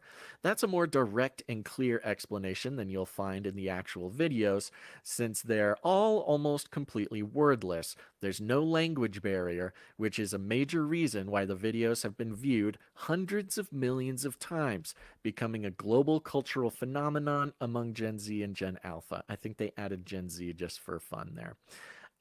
Now, you're showing some screenshots. These videos, they're all over the place on social media, depending on your algorithms. You might not see them if you're over 20. But it's this very, very strange. I think this is Generation Alpha's I Pet Goat. So in the milieu of strange, animated, cryptic, creepy, symbolic, creepy videos. Now, I Pet Goat was about 15 minutes, I believe, or it was over 8 minutes. But that's too long form. You can't have cryptic, weird, kind of spooky, weird animation videos that long. Gen Alpha has the attention span of a fruit fly. And so all of these videos are about a minute, maybe 2 minutes long. And it's all animated 3D, kind of looks like a video game. And the general idea is that there's this strange man's head that pops out of the toilet and that's it. Is just sort of attacking the world in different ways. Let me get back to the article. Surprisingly, for something so popular, Skibidi Toilet has garnered a reputation for being incomprehensible to anyone who isn't a fan. Its impenetrable nature has raised serious concerns around the world. Some call it moral outrage, foreign propaganda, meant to prey on vulnerable young minds, or even a disease. I sent you that link. I thought maybe it would be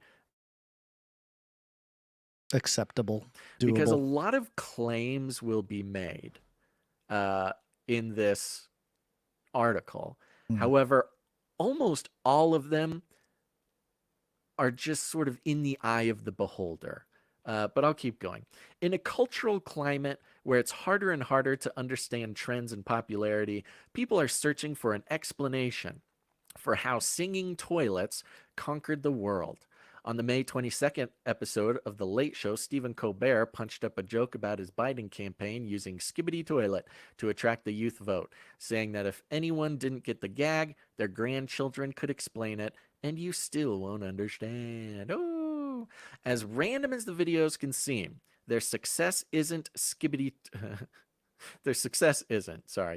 Toilet deftly combines modern storytelling trends with nostalgic internet humor in a way that magnifies the outwardly confusing qualities of both. Quote, "It was initially appealing to young people for its utter weirdness," says Dana Boyd, a partner researcher at Microsoft Research. Thank you, Microsoft. Quote, "Parents and many other adults probably reacted with revulsion, as they've done many other times. That revulsion from adults makes it even more appealing to young people, of course."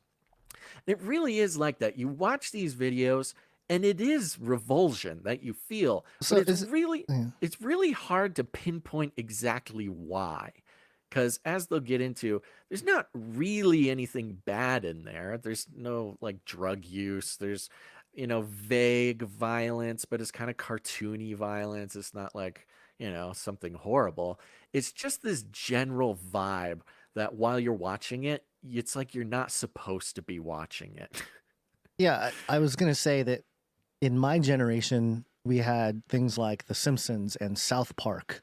Yeah. And those were really taboo. It was like, you get to watch South Park. Like, oh, your parents must be cool. There was that kind of thing.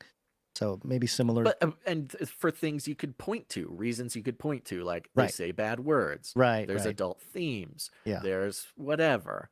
But these are even stranger because there's no words. There's really no themes. It's just this guy who's a head coming out of a toilet is invading the world, and the sort of good guys in this sense, and this is what makes it so ripe for sort of, I don't know, endless deconstruction by people on the internet, is the good guys in the videos are these men in suits mostly who have TVs or cameras for heads. So it's got this very strange sort of CIA surveillance vibe to like the CIA alleged, are the good guys. The alleged good guys, or at least, the opposite to the Skibidi toilet people. They all have cameras or TVs for heads, and they're going into these battles and et cetera, et cetera. So yeah, kind of got this vibe of like the surveillance state is going to protect you from this unstoppable, disturbing force of guys' heads in toilets. It continues here, just to give it a little bit of example. The videos certainly have a lot of shock value, featuring surreal, disturbing, and by disturbing, it is literally, you can't explain why it's disturbing. It's like bad animation. The aesthetic is just disturbing. It's sort of dark. The shadows are, kind of like how I Pet Goat didn't really have anything horrible in it. It was just sort of disturbing to watch. Yeah, I Pet Goat was a little more. There's a lot more going on with that.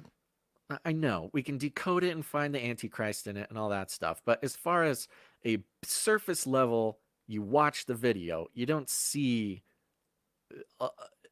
things that would be rated R. Anyways, it goes on. I think there was a scene with there was a topless lady that was dancing or something there. So okay, we're not here to talk about I Pet Goat, guys. I'm just saying you made the comparison. We can bring the I Pet Goat thing later. We're talking about the Gen Alphas and how their twisted brains are going to end the world population. In that light, it can be easy to see why the global success has met with an equally global panic. Last August, several writers and journalists in Malaysia and Indonesia warned parents about the dangers of a Skibidi toilet syndrome that would cause children to refuse to stop imitating the toilet's songs and dances.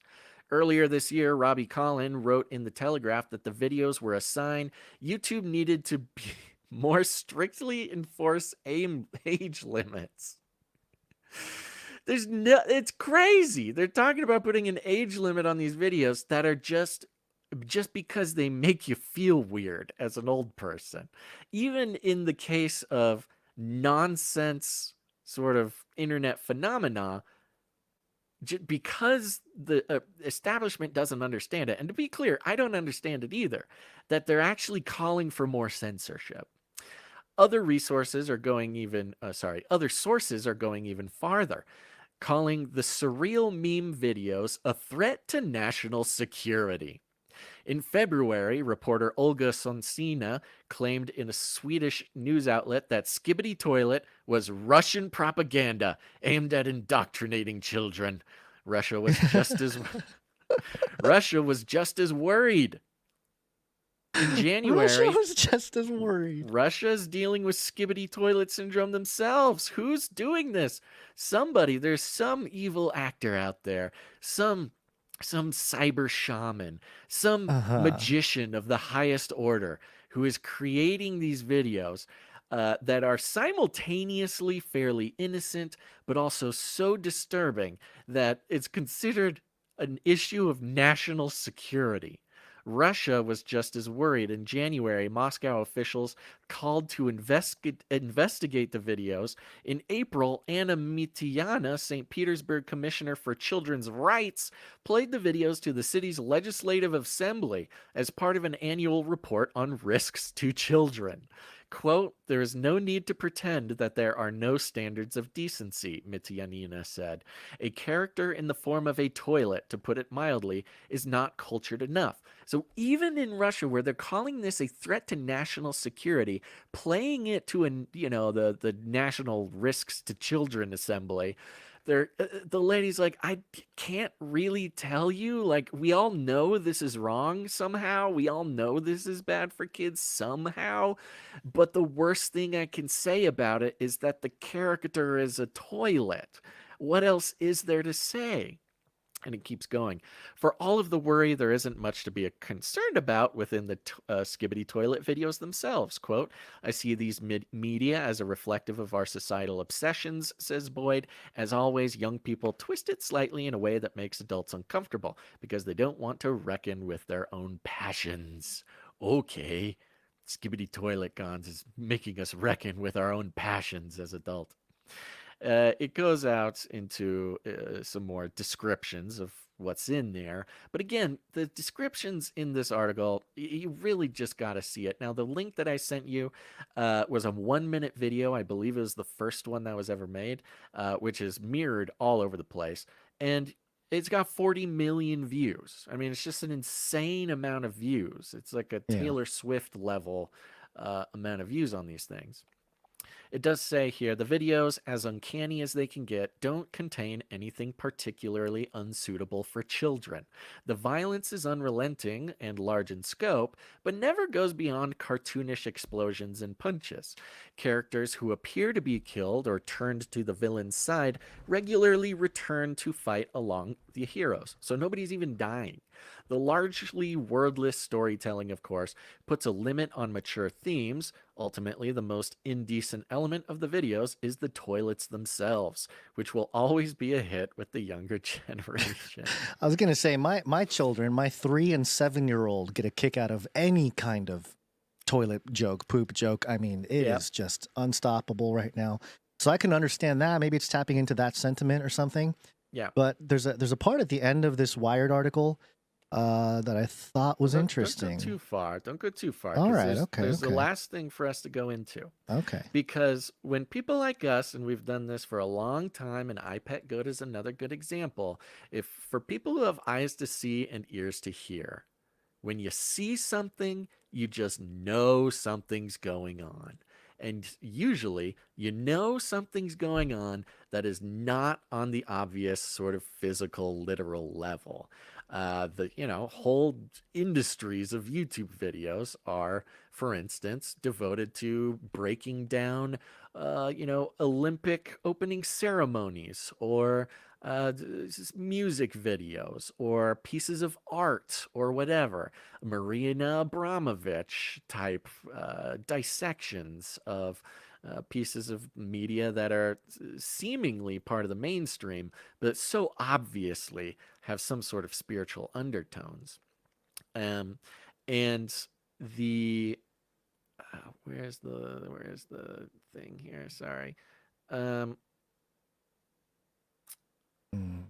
Let me find it. Sorry, it's hard to skip some of this.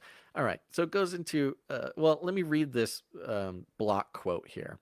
It just says, "We've been looking into the role of lore in building these big fan communities, the ones that aren't just passively watching, but digging into the backstory." So it goes into the fans of these videos and how they kind of are cult-like, and how a bit of what makes it such a deep experience for people to actually be fans and to dig deep into these things is that there is so little information given. And so it's sucking people in to try to give it meaning to operations that we've seen like iPet Goat. And so you've got millions and millions of people who are obsessed, and usually young children, who are sort of obsessed with the vagaries of these videos, that they almost act as sort of a, I don't know, I would say like a spiritual trap in a way, because it not only traps your attention, but it also traps your desire, because you desire to understand more. There's nothing to understand, but you desire it so much that you start participating in building the lore. And of course, there's whole Reddit groups, there's whole communities online based around these videos. And it seems to me like a very powerful, on principle, I couldn't point to a person or a belief system or whatever, but on principles of the occult, it seems like a very powerful entryway into at least yearning for secret meanings, which is literally the occult. The occult, what is it? Secret, what's the actual definition of occult? Of occult, like hidden? Yeah. Is it just hidden or hidden? Yeah. Yeah. So it almost by definition is a cult, in that it's so mysterious. It takes on this sort of mythological frequency, sort of like tarot cards, which more or less you look at a tarot card, it's just kind of nonsense. But then people read into it. Similar to many mystery traditions. And I mean, just take the Masons themselves when they tell their stories and their kind of, I don't know. I mean, at least in their secret ceremonies together, it's all built around these occult narratives, meaning stories that that only mean something to the person who is seeking their truth or their meaning in it. Does that make sense? Yeah. Like when you see some of these Masonic rituals that are secretly filmed or something, and it's very obvious that they have a script and they have a narrative and they're telling a story, but it just kind of seems like gobbledygook.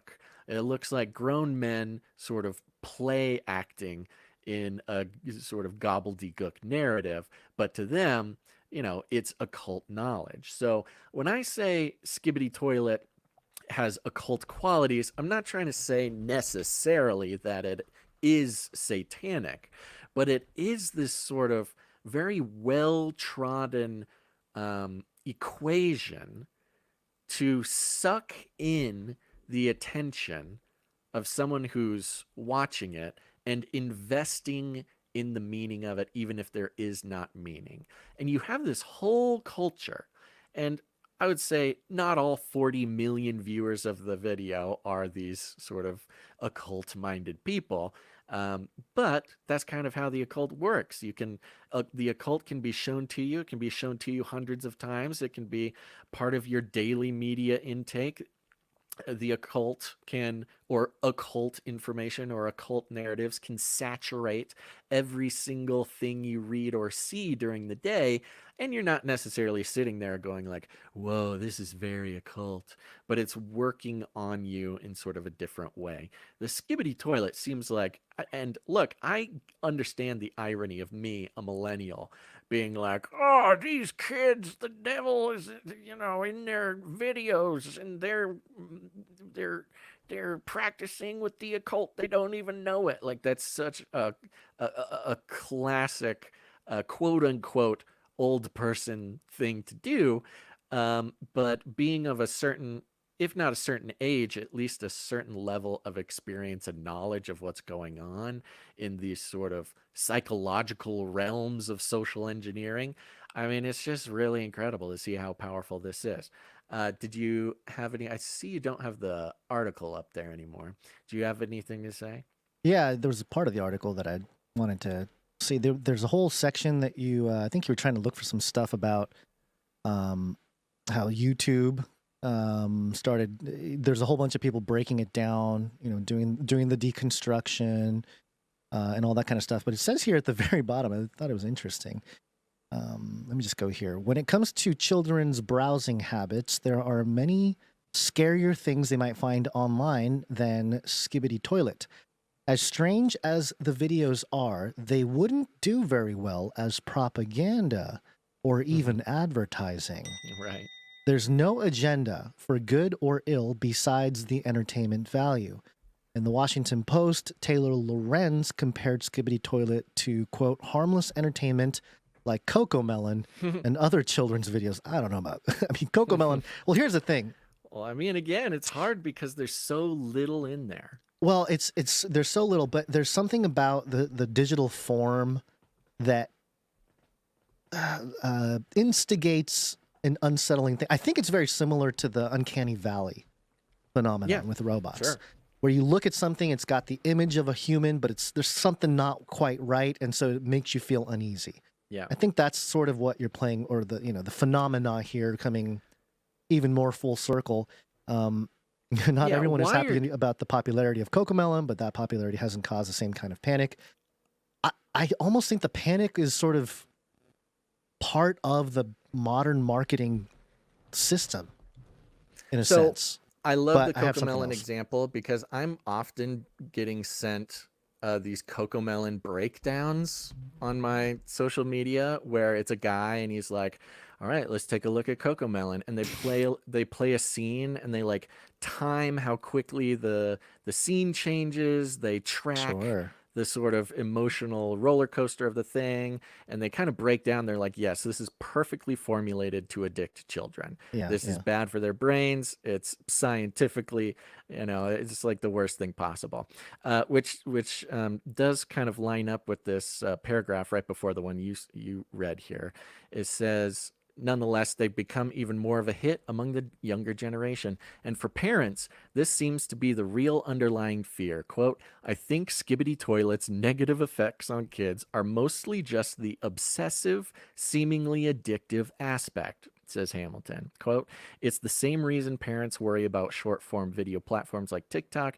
The videos took off at the perfect time after the COVID-19 pandemic accelerated a general shift away from in-person social interaction for their weirdness to feed into paranoia about what screen-mediated life might be doing to impressionable young minds.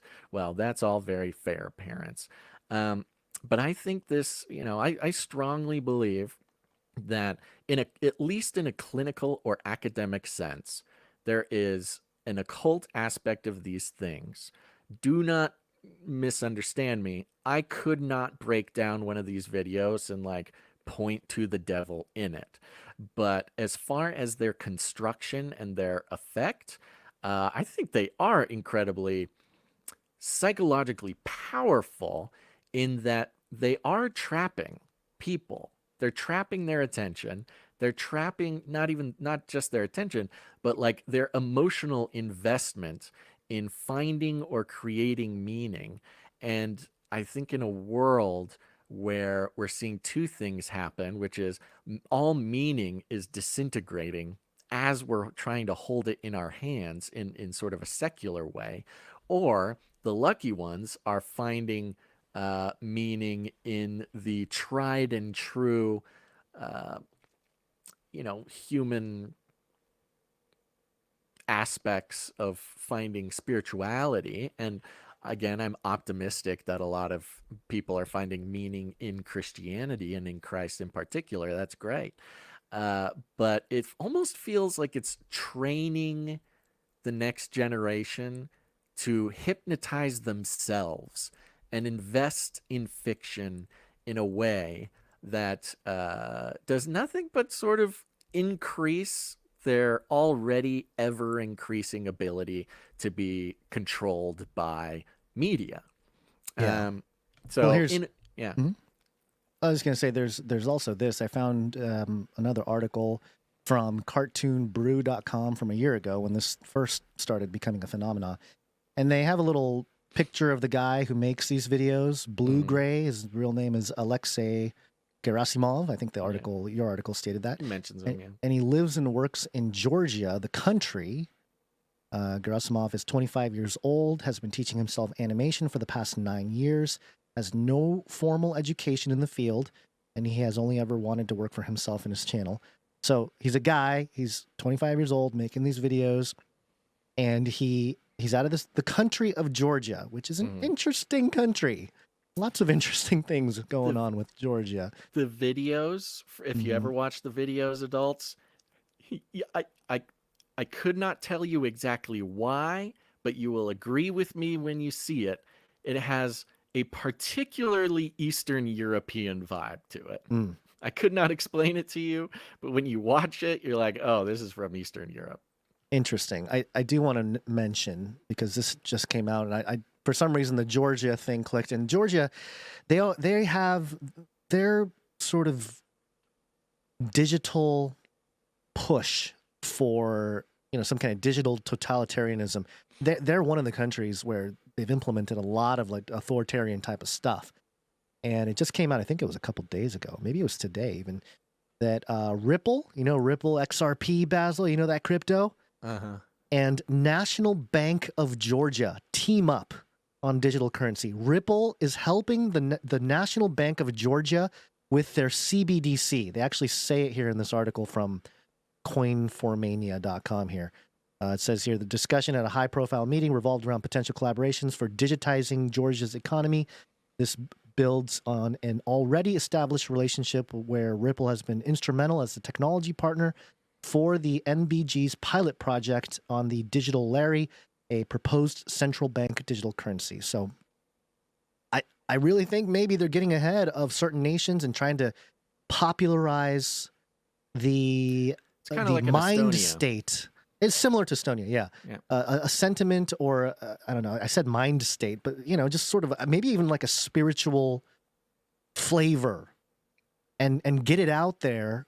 Because if you're a young impressionable mind that's really into Skibidi toilets, maybe you're the perfect profile to be a CBDC person too. Oh, of course. Breeding them to really accept that kind of digital economy. So. I don't know. I get that the Wired and all these people are saying there's no agenda, there's nothing obviously bad about it, but I think I hear what you're saying. I don't think kids are watching this being like, oh, the guy's from Georgia. Ooh, I like Georgia. Ooh, I like CBDC. Right. But right. what I'm saying again is in the sort of occult sense. Yeah, I think the spiritual psyop. They are the generation that, if CBDCs happen, and almost certainly they will. They will be the ones that will embrace it. It will not be a transition. It will just be all that they know. Yeah. So shoot, I had one last part of this here. Oh, and I may have closed it. So Skibidi toilet, Generation Alpha. I understand. You just want something for yourself. You just want to be understood.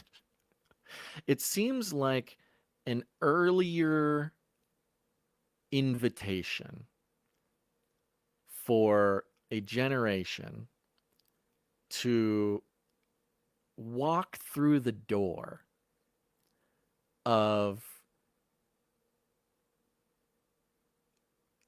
very efficient onboarding to seeking occult truth in my speculation here. I would be so interested to learn about this guy who makes them, and not just what Wired would say about him, but like, what's he really into? What does he believe? What does he think about AI? What does he think about, I would not surprise me if he was some sort of esoteric type of guy. Because what he's created is an incredibly powerful control mechanism. And perhaps it has not been wielded at all. Like, again, when they say, when Wired says it's not good for marketing, is because it's not good for marketing in the sort of classic economic sense. But what it does do is sort of build an army, almost how the army of Skibidi toilets, of which many of the videos show, an entire massive army of these things invading LA. It's almost like the abstract ludicrousness of the idea of a man's head in a toilet and thousands of them invading LA is its own metaphor for Skibidi toilet fans. In an absurdity, in an absurd world, enjoying the absurdity and giving meaning to the absurd aspects itself, and being sort of being drafted into an absurd Skibidi toilet army that right now does not have marching orders. Right now doesn't even know why they are at all. But it feels like there's some sort of phase 2 where the Skibidi toilet generation, something very important in the future. I don't know what it is. It'll be a cultural movement, or it'll be an event. Perhaps it's something like a 9/11 or something we can't even imagine. Maybe it'll probably be a toiletry event, and then this will just explode. I'm thinking even more occulty than that. Like something like when AI truly is considered God, or when, some sort of history shaping event or period. It will be the Skibidi toilet heads, the Skibidi toilet army that, like, when it's written about, they will be the ones that have played this shift. You just think of like the cosmic chess match, the big, broad spiritual movements that you could never even anticipate, much less even explain after they happen. In a world where human existence will look nothing, not politics, not religion, not day-to-day, not romance, not family building, nothing will even be recognizable to us. But the Skibidi toilet kids, they will be native to it. They will be the indigenous people of whatever absurd reality comes across, or becomes the norm for humanity. And I don't know, we'll probably be alive. We won't understand it. We'll be confused, and we'll be podcasting about it. But I'm telling you, we'll look and we'll say, it was the Skibidi toilet kids. They've been groomed for this from the Skibidi toilet days. Well, I looked it up. The country of Georgia has about 3.5 million people. They're, according to some reports here, 85% of citizens of Georgia identify as Orthodox Christian. So Eastern Orthodox Church. I mean, that is interesting. Yeah, Eastern Orthodox has been blowing up in the U.S. It's very interesting.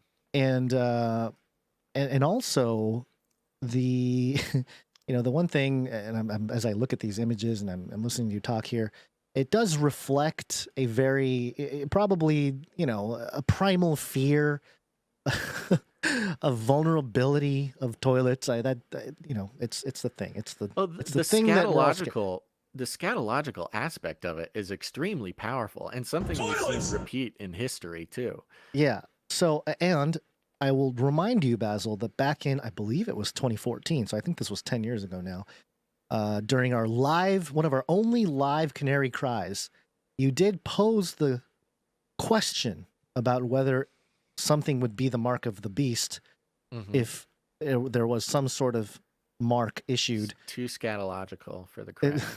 Yeah. You had a full body outline with an arrow pointing right to that region. So maybe very tasteful. It was very tasteful. But we were, and the silence of the audience was probably more frightening than the image itself. But maybe you were onto something, Basil. Maybe this is your beat right here. It was all leading to the Skibidi toilet, and you're going to follow this line all the way until the return of Jesus. If any longtime listener knows anything, it's that we know how to call them. We don't always know. We don't know exactly why or how, but whatever pattern recognition you and I are equipped with, I'm telling you, Skibidi toilet will be the key to some absolutely unknown, absurd turn in human history. And I just hope we're alive to see it. And yeah, maybe it will be the mark of the beast. Then I'll get to prance around and brag about how I made the connection between Skibidi toilet and the mark of the beast. If the beast image comes out of every toilet and every citizen has a choice, it's like, hey, right hand forehead or where, I think most people choose that right hand or that forehead, you know? Yeah. You know, it's That's how interesting. humanity gets cornered to the mark. Maureen in the YouTube chat says, I wonder if Skibidi means something in the Georgian language. That would be convenient, wouldn't it? That would be Yeah. very convenient. I Let's don't know see. if I'm confident in that, but it sounds too fun to be an Eastern European piece of language. Oh, okay. Skibidi is often associated with a popular song by the Russian rave band Little Big, released in 2018. The song became a viral internet meme due to its catchy tune and eccentric dance moves. Yeah, so it doesn't seem to be any connection directly to the Still nation kind of of an Georgia. Eastern European thing. That's a Yeah. Soviet bloc. Georgia's a Soviet bloc thing. Right. Huh. Yeah. Definitely, there's definitely culture stuff from over there that we're probably missing something. If we really wanted to get the clicks on our YouTube video, we'd do a breakdown of Skibidi, and we'd put it into the original Hebrew. And we'd count, we'd do the math, the Bible math on Skibidi, and of course it would turn out to be 666. Of course. Yeah. All right. That's why we are where we are, as we don't make those videos. Praise God. Praise God. Praise God. That's it. All right. It's time to take a quick little break, Gons. Listen to some messages, see some art. Nobody go anywhere. This is the part where we all get to recover from the Skibidi toilet syndrome together. And that's what I feel like I need to take a shower after that. That one really, really messed me up. Okay. Jimmy makes a good point. Kind of reminds me of Garbage Pail Kids. I think a similar revulsion. I think adults during the time of Garbage Pail Kids, it's like, there's no real reason that I don't want my kid this, except for I just don't like it. It just doesn't kind of gross, weirds me out. I don't know what it is. Yeah. Anyways. Yeah. All right. Let's do a Speakpipe here. Come on, Speakpipe. Please leave a message after the tone. At the tone, please record your message. Leave a message. Beep. Message. Go to canarycrynewstalk.com. On any of the pages there, you'll see a big green button on the right side or the bottom. And if you click on that, it'll open up a little window that allows you to record a audio message through your device of up to 90 seconds. Let us know if it's a private message. You can leave us a pre-show prayer. You can leave us a private note. Let us know it's private. You can address the Canarium. We also like to hear from celebrities, politicians, athletes, deceased mafia members. Anybody and everybody is welcome. Boots on the ground reports, meetup reports, all that good stuff. Today, we have one piece of, let's see. Yeah, we got one thing from Elio.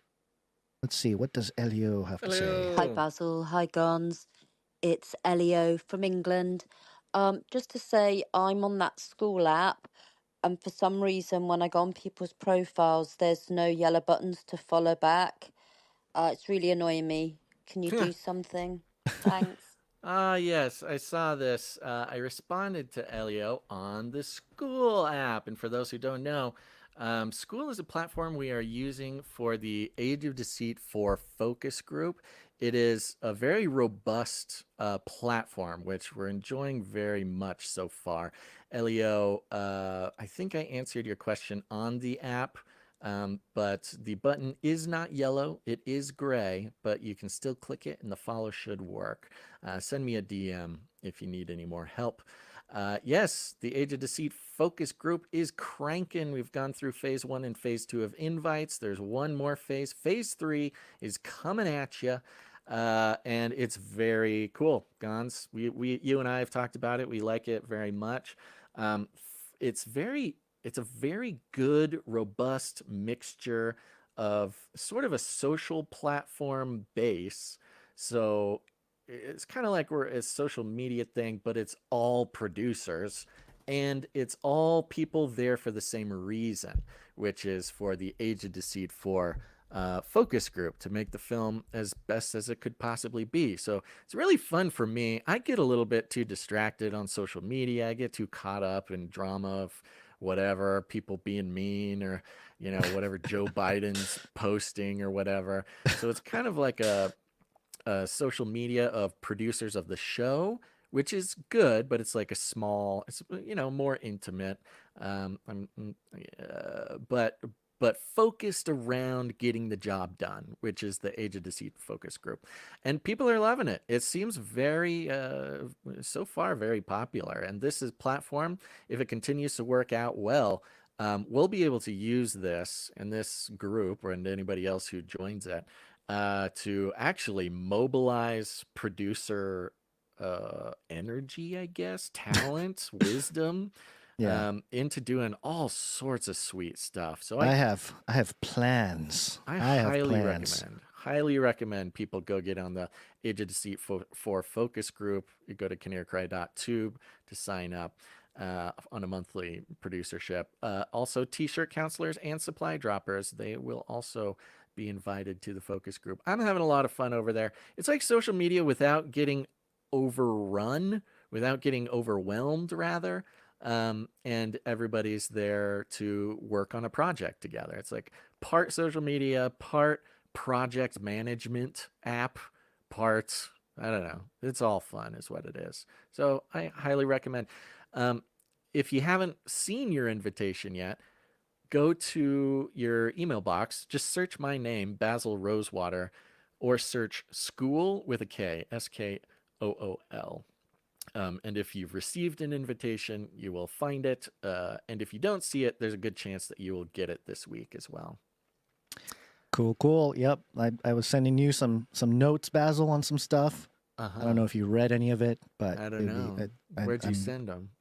To our little messages. This is not right now. This is like over the weekend. I send you long text messages of notes and stuff, and I don't know if you read them. I get overwhelmed sometimes when your messages are very long, so I return to it later. But it was about the focus group and sort of extension of what we might be doing. I think we're going to do a lot of stuff there. Honestly, so far so good. I'm enjoying it very much. And I think there's a lot of potential for what we can do there.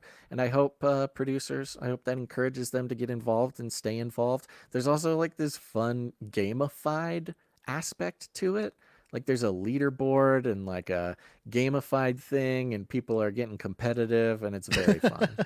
It's great. Very cool. Yeah. All right. Well, thank you for that message, Elio. Appreciate you being around and being in that focus group and all of your contributions here. So thank you. Let's see. Yeah, let's thank some producers for their talent. One art, please. Audio production.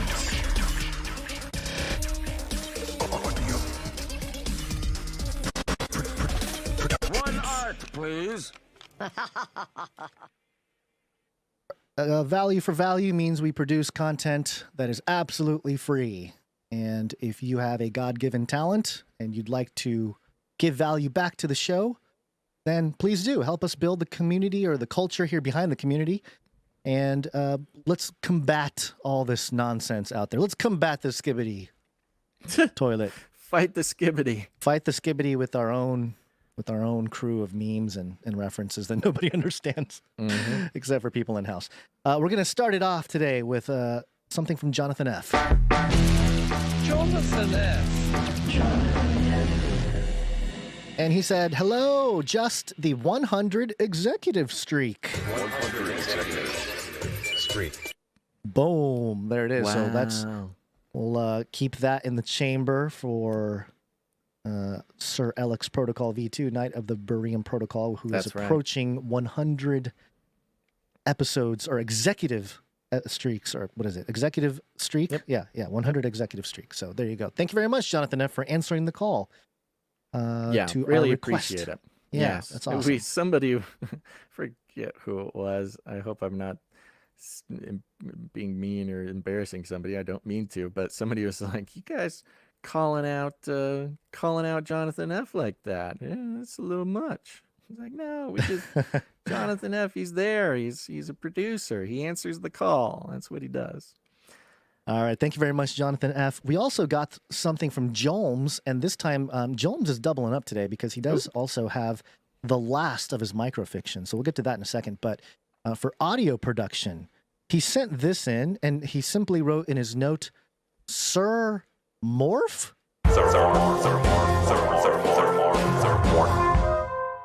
Morph with a PH. You stepped on it, Basil. Oh, I'm sorry, I missed the last part. Do it again. Okay, here we go.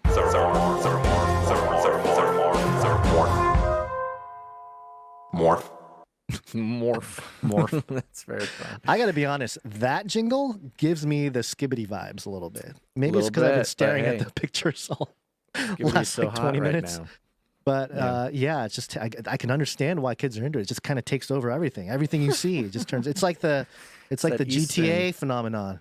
It's the Eastern European ennui, the ennui of Eastern Europe. That's right. Sort of post-Soviet, finding meaning in the absurd. Yeah. Thank you very much. Who did that, Jolmes? That was Jolmes. Yeah, we needed a Sir Morph jingle. Thank you, Jolmes. Yeah, he made it Sir Morph though, with a question mark. So yeah, I mean that's the fun official part. Sir Morph. Yeah, it's Morph. It's for Morph. It's Okay. Sir Morph. All right. Yeah, I'm that's gonna make sure wonderful. that Thank that you so is- much. Stays on the board here. Yeah, make All sure right. it gets on the list.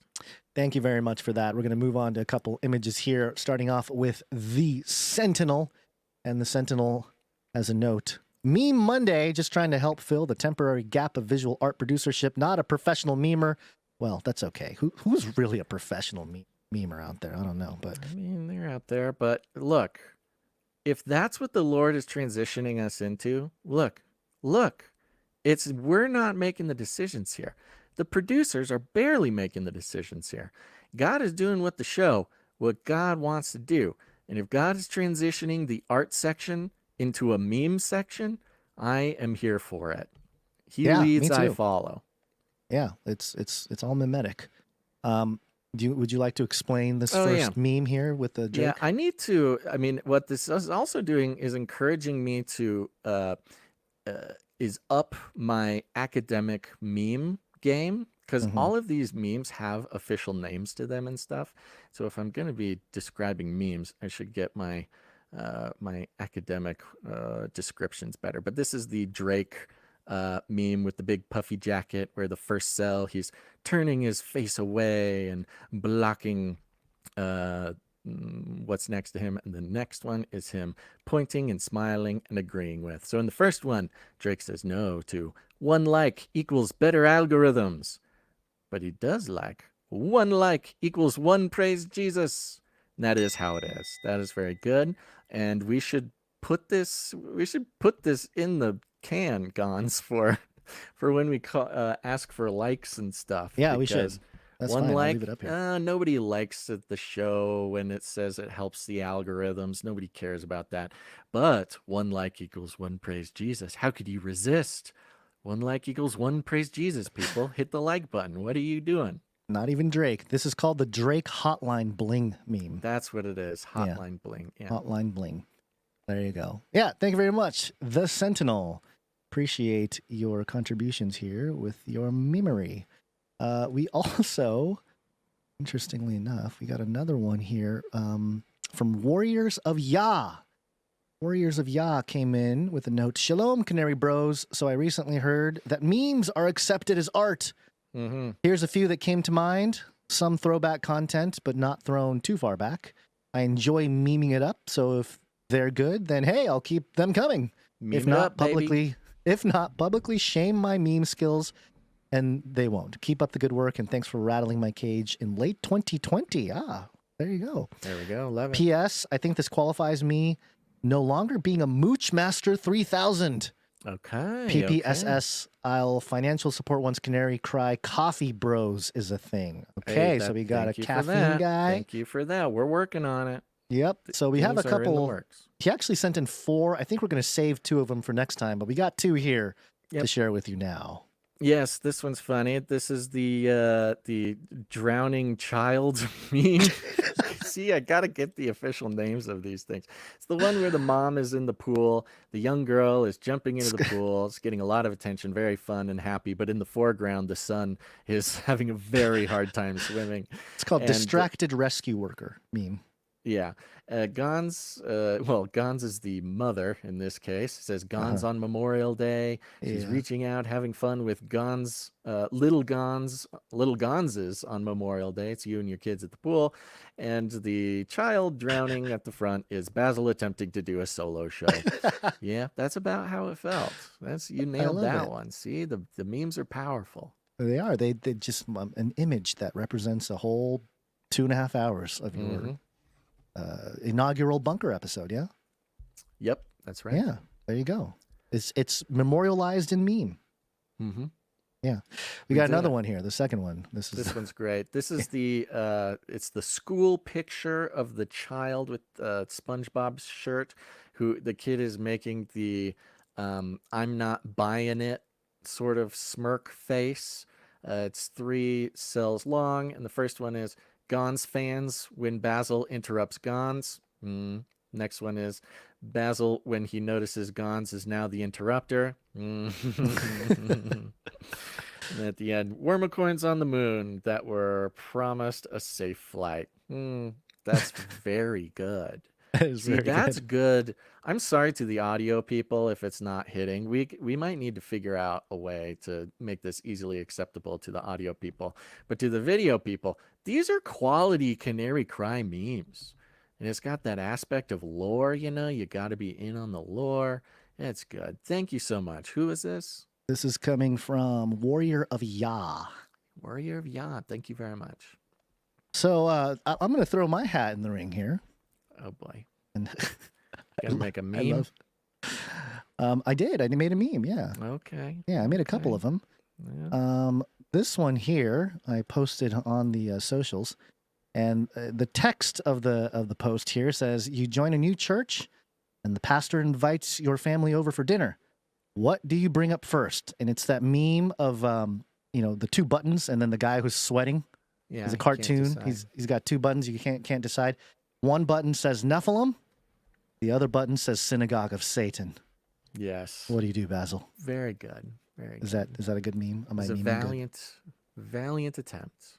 Oh, just an attempt, huh? No, sorry. That was supposed to be encouraging. Okay, good. It got 4,400 views, which is Look at great. that. 107 hearts. That's good. Yeah, look at that. Yeah, see? People understand. People relating. Look, People the power relating of the to me. memes, Gons. Maybe you found your calling.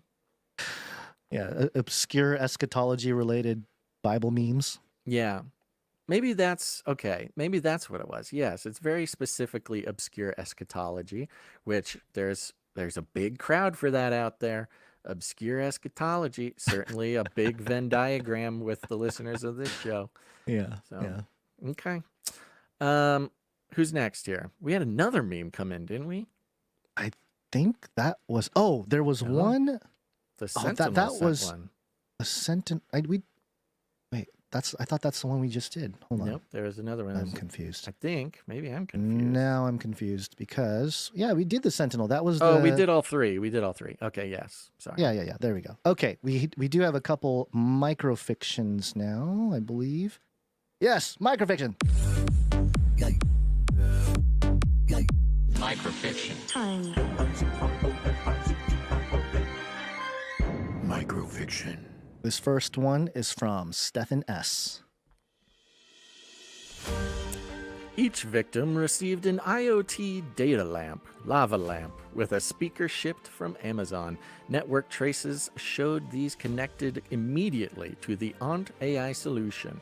Biff, upon startup. Shortly after, a friendly female voice broke the silence with a "Good morning."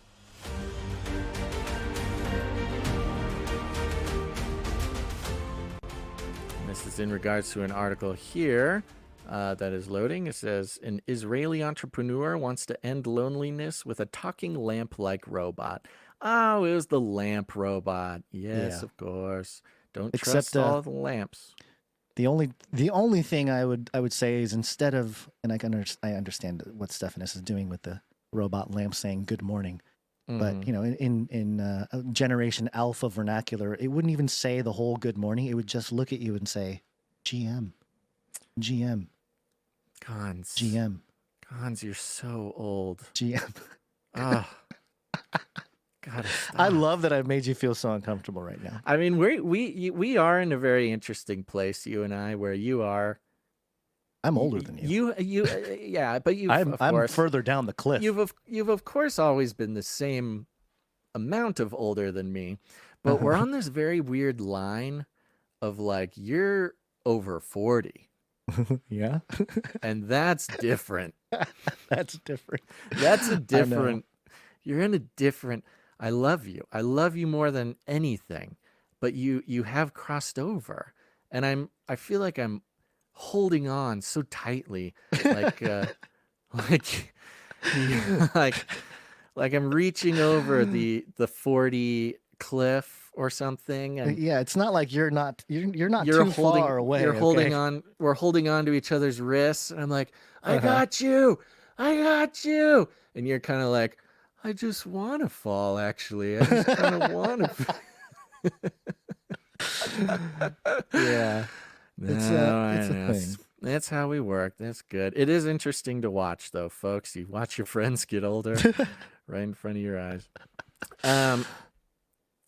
Okay, we got one more. Oh yeah, we got one more. Yeah, one more. Man, it got so philosophical for a moment there. It's a self-reflecting philosophy. It's get lost in the mix. Okay, here we go. This one's from Jolmes. It is the last of his long series of microfictions that he sent in. The finale. The onboard flight deck prodded its emergency level 1 clearance requests as if to flex. This annoyed the energy management, but it surmised its supply draw was just barely capacious enough to allocate. The lone vessel atop the sea hatches open, semi-figuratively. With outstretched, invisible arms and its senses pointed outward, it quietly surveys. Tsubi stirs.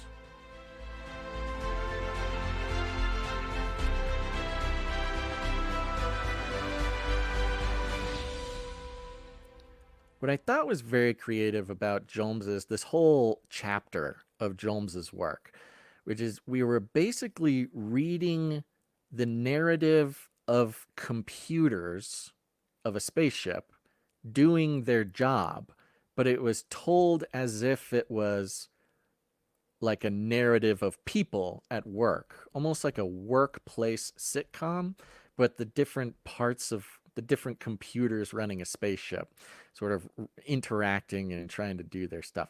I thought it was very creative. Thank you, Jolmes.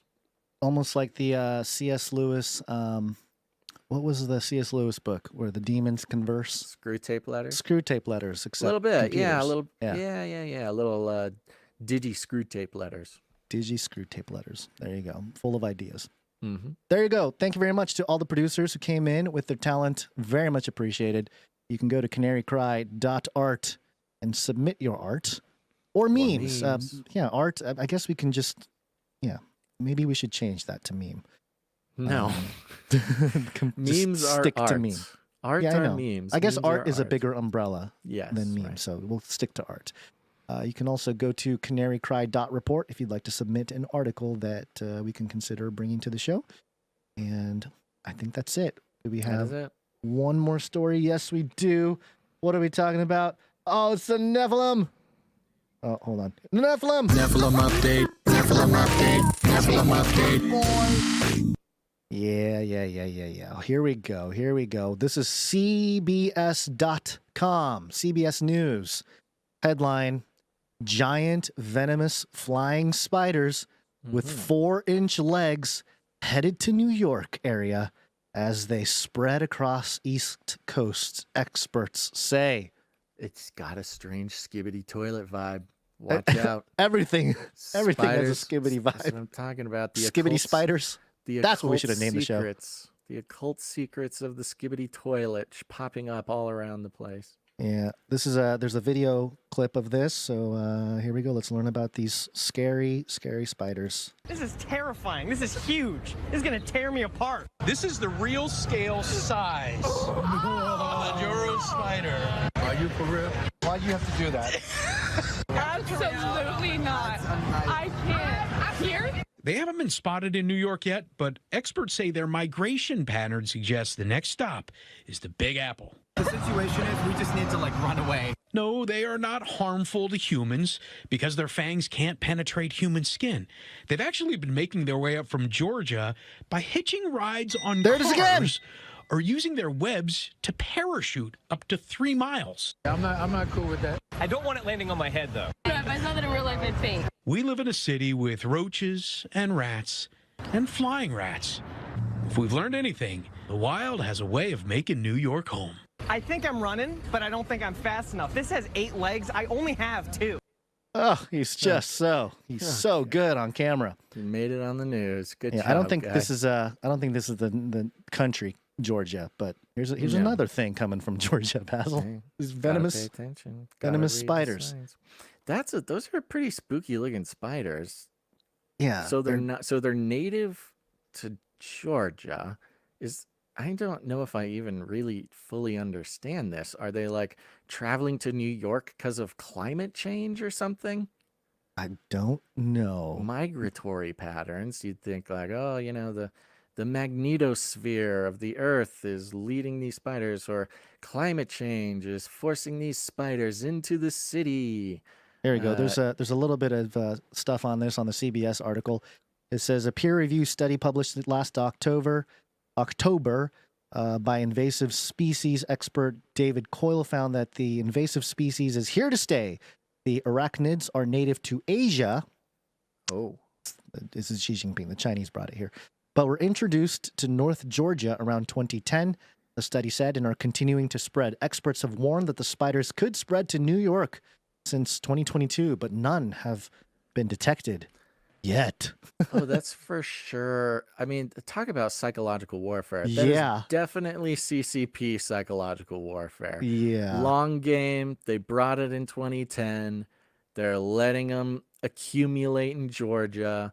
And then, I mean, the social engineering aspect, the psychological trauma of telling New York City that, these giants, very scary looking spiders That they're fly coming down, for they ya. parachute down They from parachute trees. down. There's nothing you can do about it. I mean, the one thing missing from that report was because of climate change or because of Trump or Well, maybe this is the new tactic, because all that stuff is so poorly received that it's gone so bad that there's a counter movement now. That anytime you mention that stuff, there's a strong backlash. So let's take all that stuff out. Let's just stick to the scary animals, and then have everyone afraid. Have the reporter from CBS walk around with a cutout of the spider and scaring citizens very about how they're clever. going to jump on their heads and chase them and stuff. Psalm 40 brought us a very important piece of information, was that the spiders got brought here on the Chinese spy balloons. I think he solved it. Yeah. There it is. The balloons were just filled with these spiders, and then when they shooting down. Well, The balloon- didn't they? Where did they shoot it down? Wasn't it off the coast of Georgia? I Or think what- it might have been off the coast of Georgia, almost exactly. And then they came here when 2010. They said so. 2010, Maybe it they was. say. Yeah. Where did they shoot that balloon? Where did they? Oh, maybe it was North Carolina or South Carolina. All of those I sound forget. right. to Yeah, they me. all sound right. I can't remember. Can't remember every little detail of all the stories here. Oh, that's funny. I searched air. I didn't spell it right, but I said, where did they shoot the...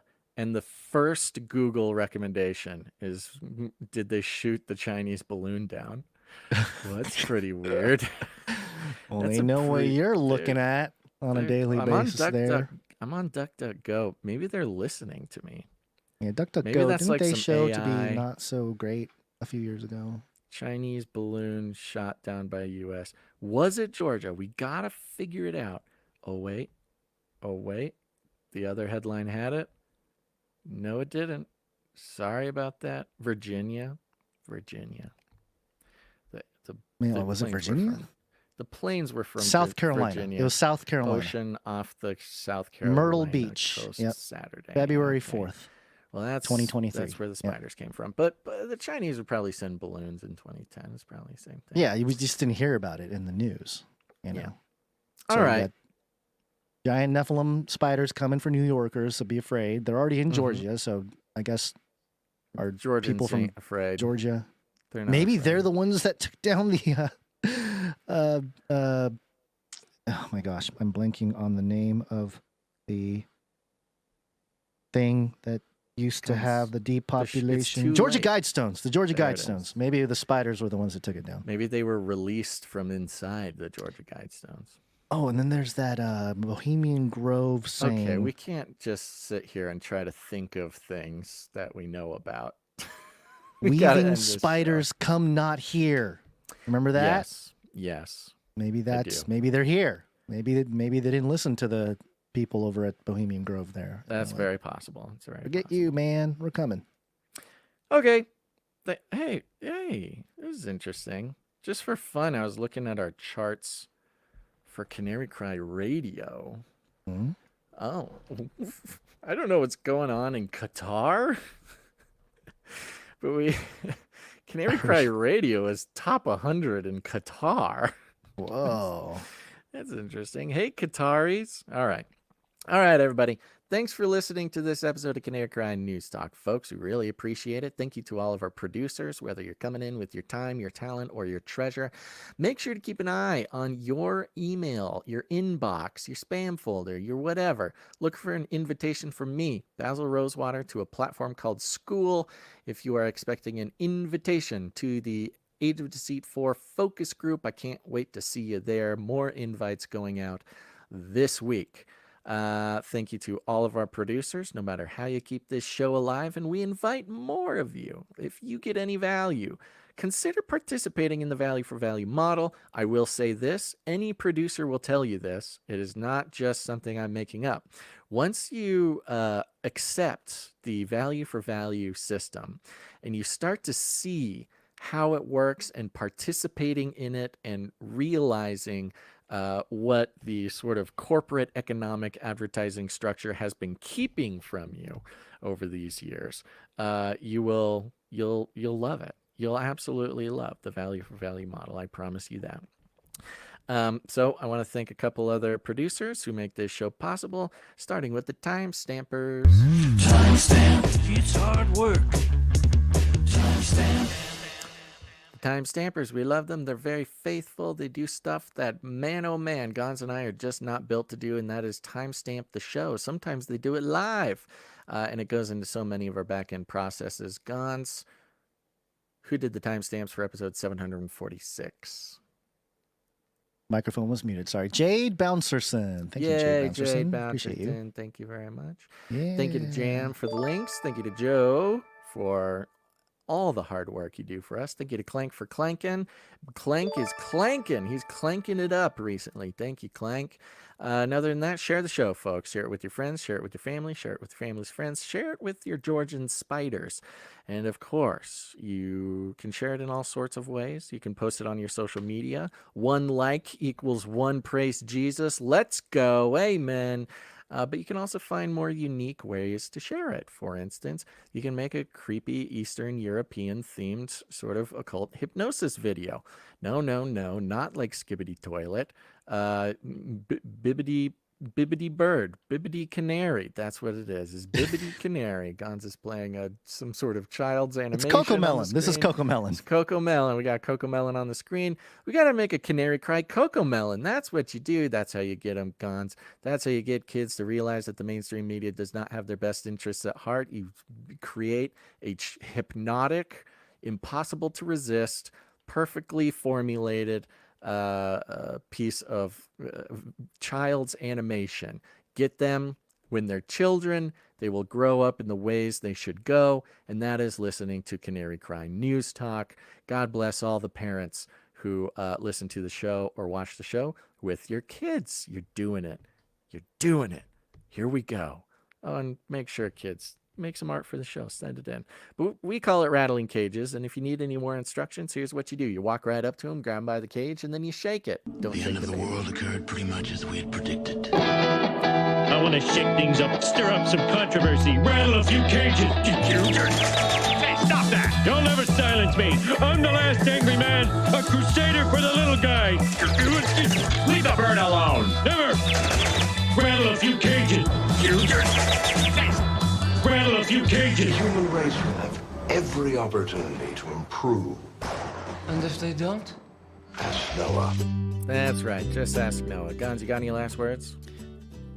Yeah, we will demooch Warrior of Yah next episode. He asked for a demooch and we didn't give it to him. Oh yeah, what happened? But we're splitting his memes. So we did 2 of them today. We'll do 2 next time, and then we'll demooch you next time. We'll Warriors double of Yah. demooch them. Double demooch. Yeah. And also tomorrow is Propaganda Rooster Remembrance Day. So make sure to remember the Propaganda Rooster. That's right, Propaganda Rooster. We'll have to bake him a cake. Yeah, bake him a cake. Basil will do a little ceremony in front of his burial. Do you still have the burial there? I doubled the amount of chickens since last year, so there you go. It was a blessing. Whole party. A blessing. Yes. And then on Wednesday, big show day. It'll be David Rockefeller's birthday, George H.W. Bush's birthday, and Jordan Peterson's birthday. So big day. Big day on Wednesday, folks. Big birthday Make sure day. to stop by. Yep. Guns, we got to get you over in the Age of Deceit 4 focus group. People, I'll hop in there. People got a lot of good things to say to you. Okay. All right, everybody. Thanks for listening to this episode of Canary Cry News Talk. Make sure to tune in next time. But until then, think outside the cage. Bye. Armageddon's on the way. Remember, reality is an illusion. The universe is a hologram. Buy gold. Buy! I want to shake things up, shake things up. I want to shake things up, shake things up. Leave the bird alone. I want to stir up some controversy. I want to rattle a few cages. I'm the last angry man. You'll never silence me. I'm the last angry man. I'm the last angry man. You'll never silence me. I'm the last angry man. A crusader for the little guy. Little guy. Well, we'll see about that. Whatever, Illuminati. This is not about freedom or personal choice. You little rascal. I am so hot. You're so hot. I'm...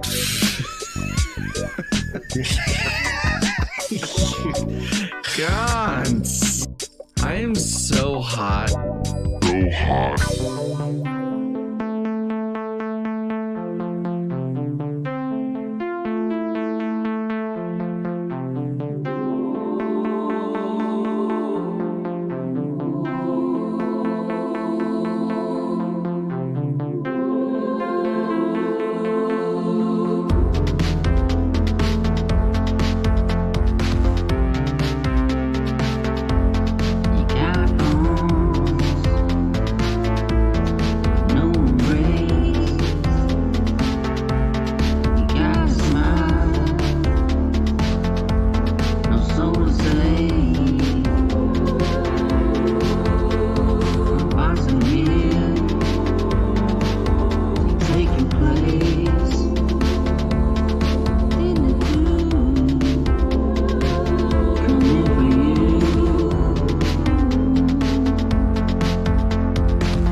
Began to shake. The first angel blew his trumpet, and there came hail and fire mixed with blood. It was thrown upon the earth, and a third of the earth was burned. The second angel blew his trumpet, and a great flaming mountain fell to the sea, and a third of the oceans turned to blood. The third angel blew his trumpet, and a great star fell from heaven. It fell on the rivers and on the springs of fresh water.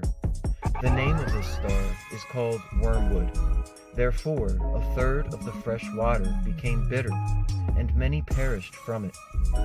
When the fourth angel blew his trumpet, a third of the sun was struck, also a third of the moon, and a third of the stars, so that a third of their light may be darkened, and a third of the day may be kept from shining. When the fifth angel blew his trumpet, I saw a star fall to the earth, and he was given the key to the bottomless pit. He opened the abyss, and from it came smoke like that of a great furnace. The sky was darkened, and locusts came out from the smoke. They were told not to harm the earth, but only those who did not have the seal of God.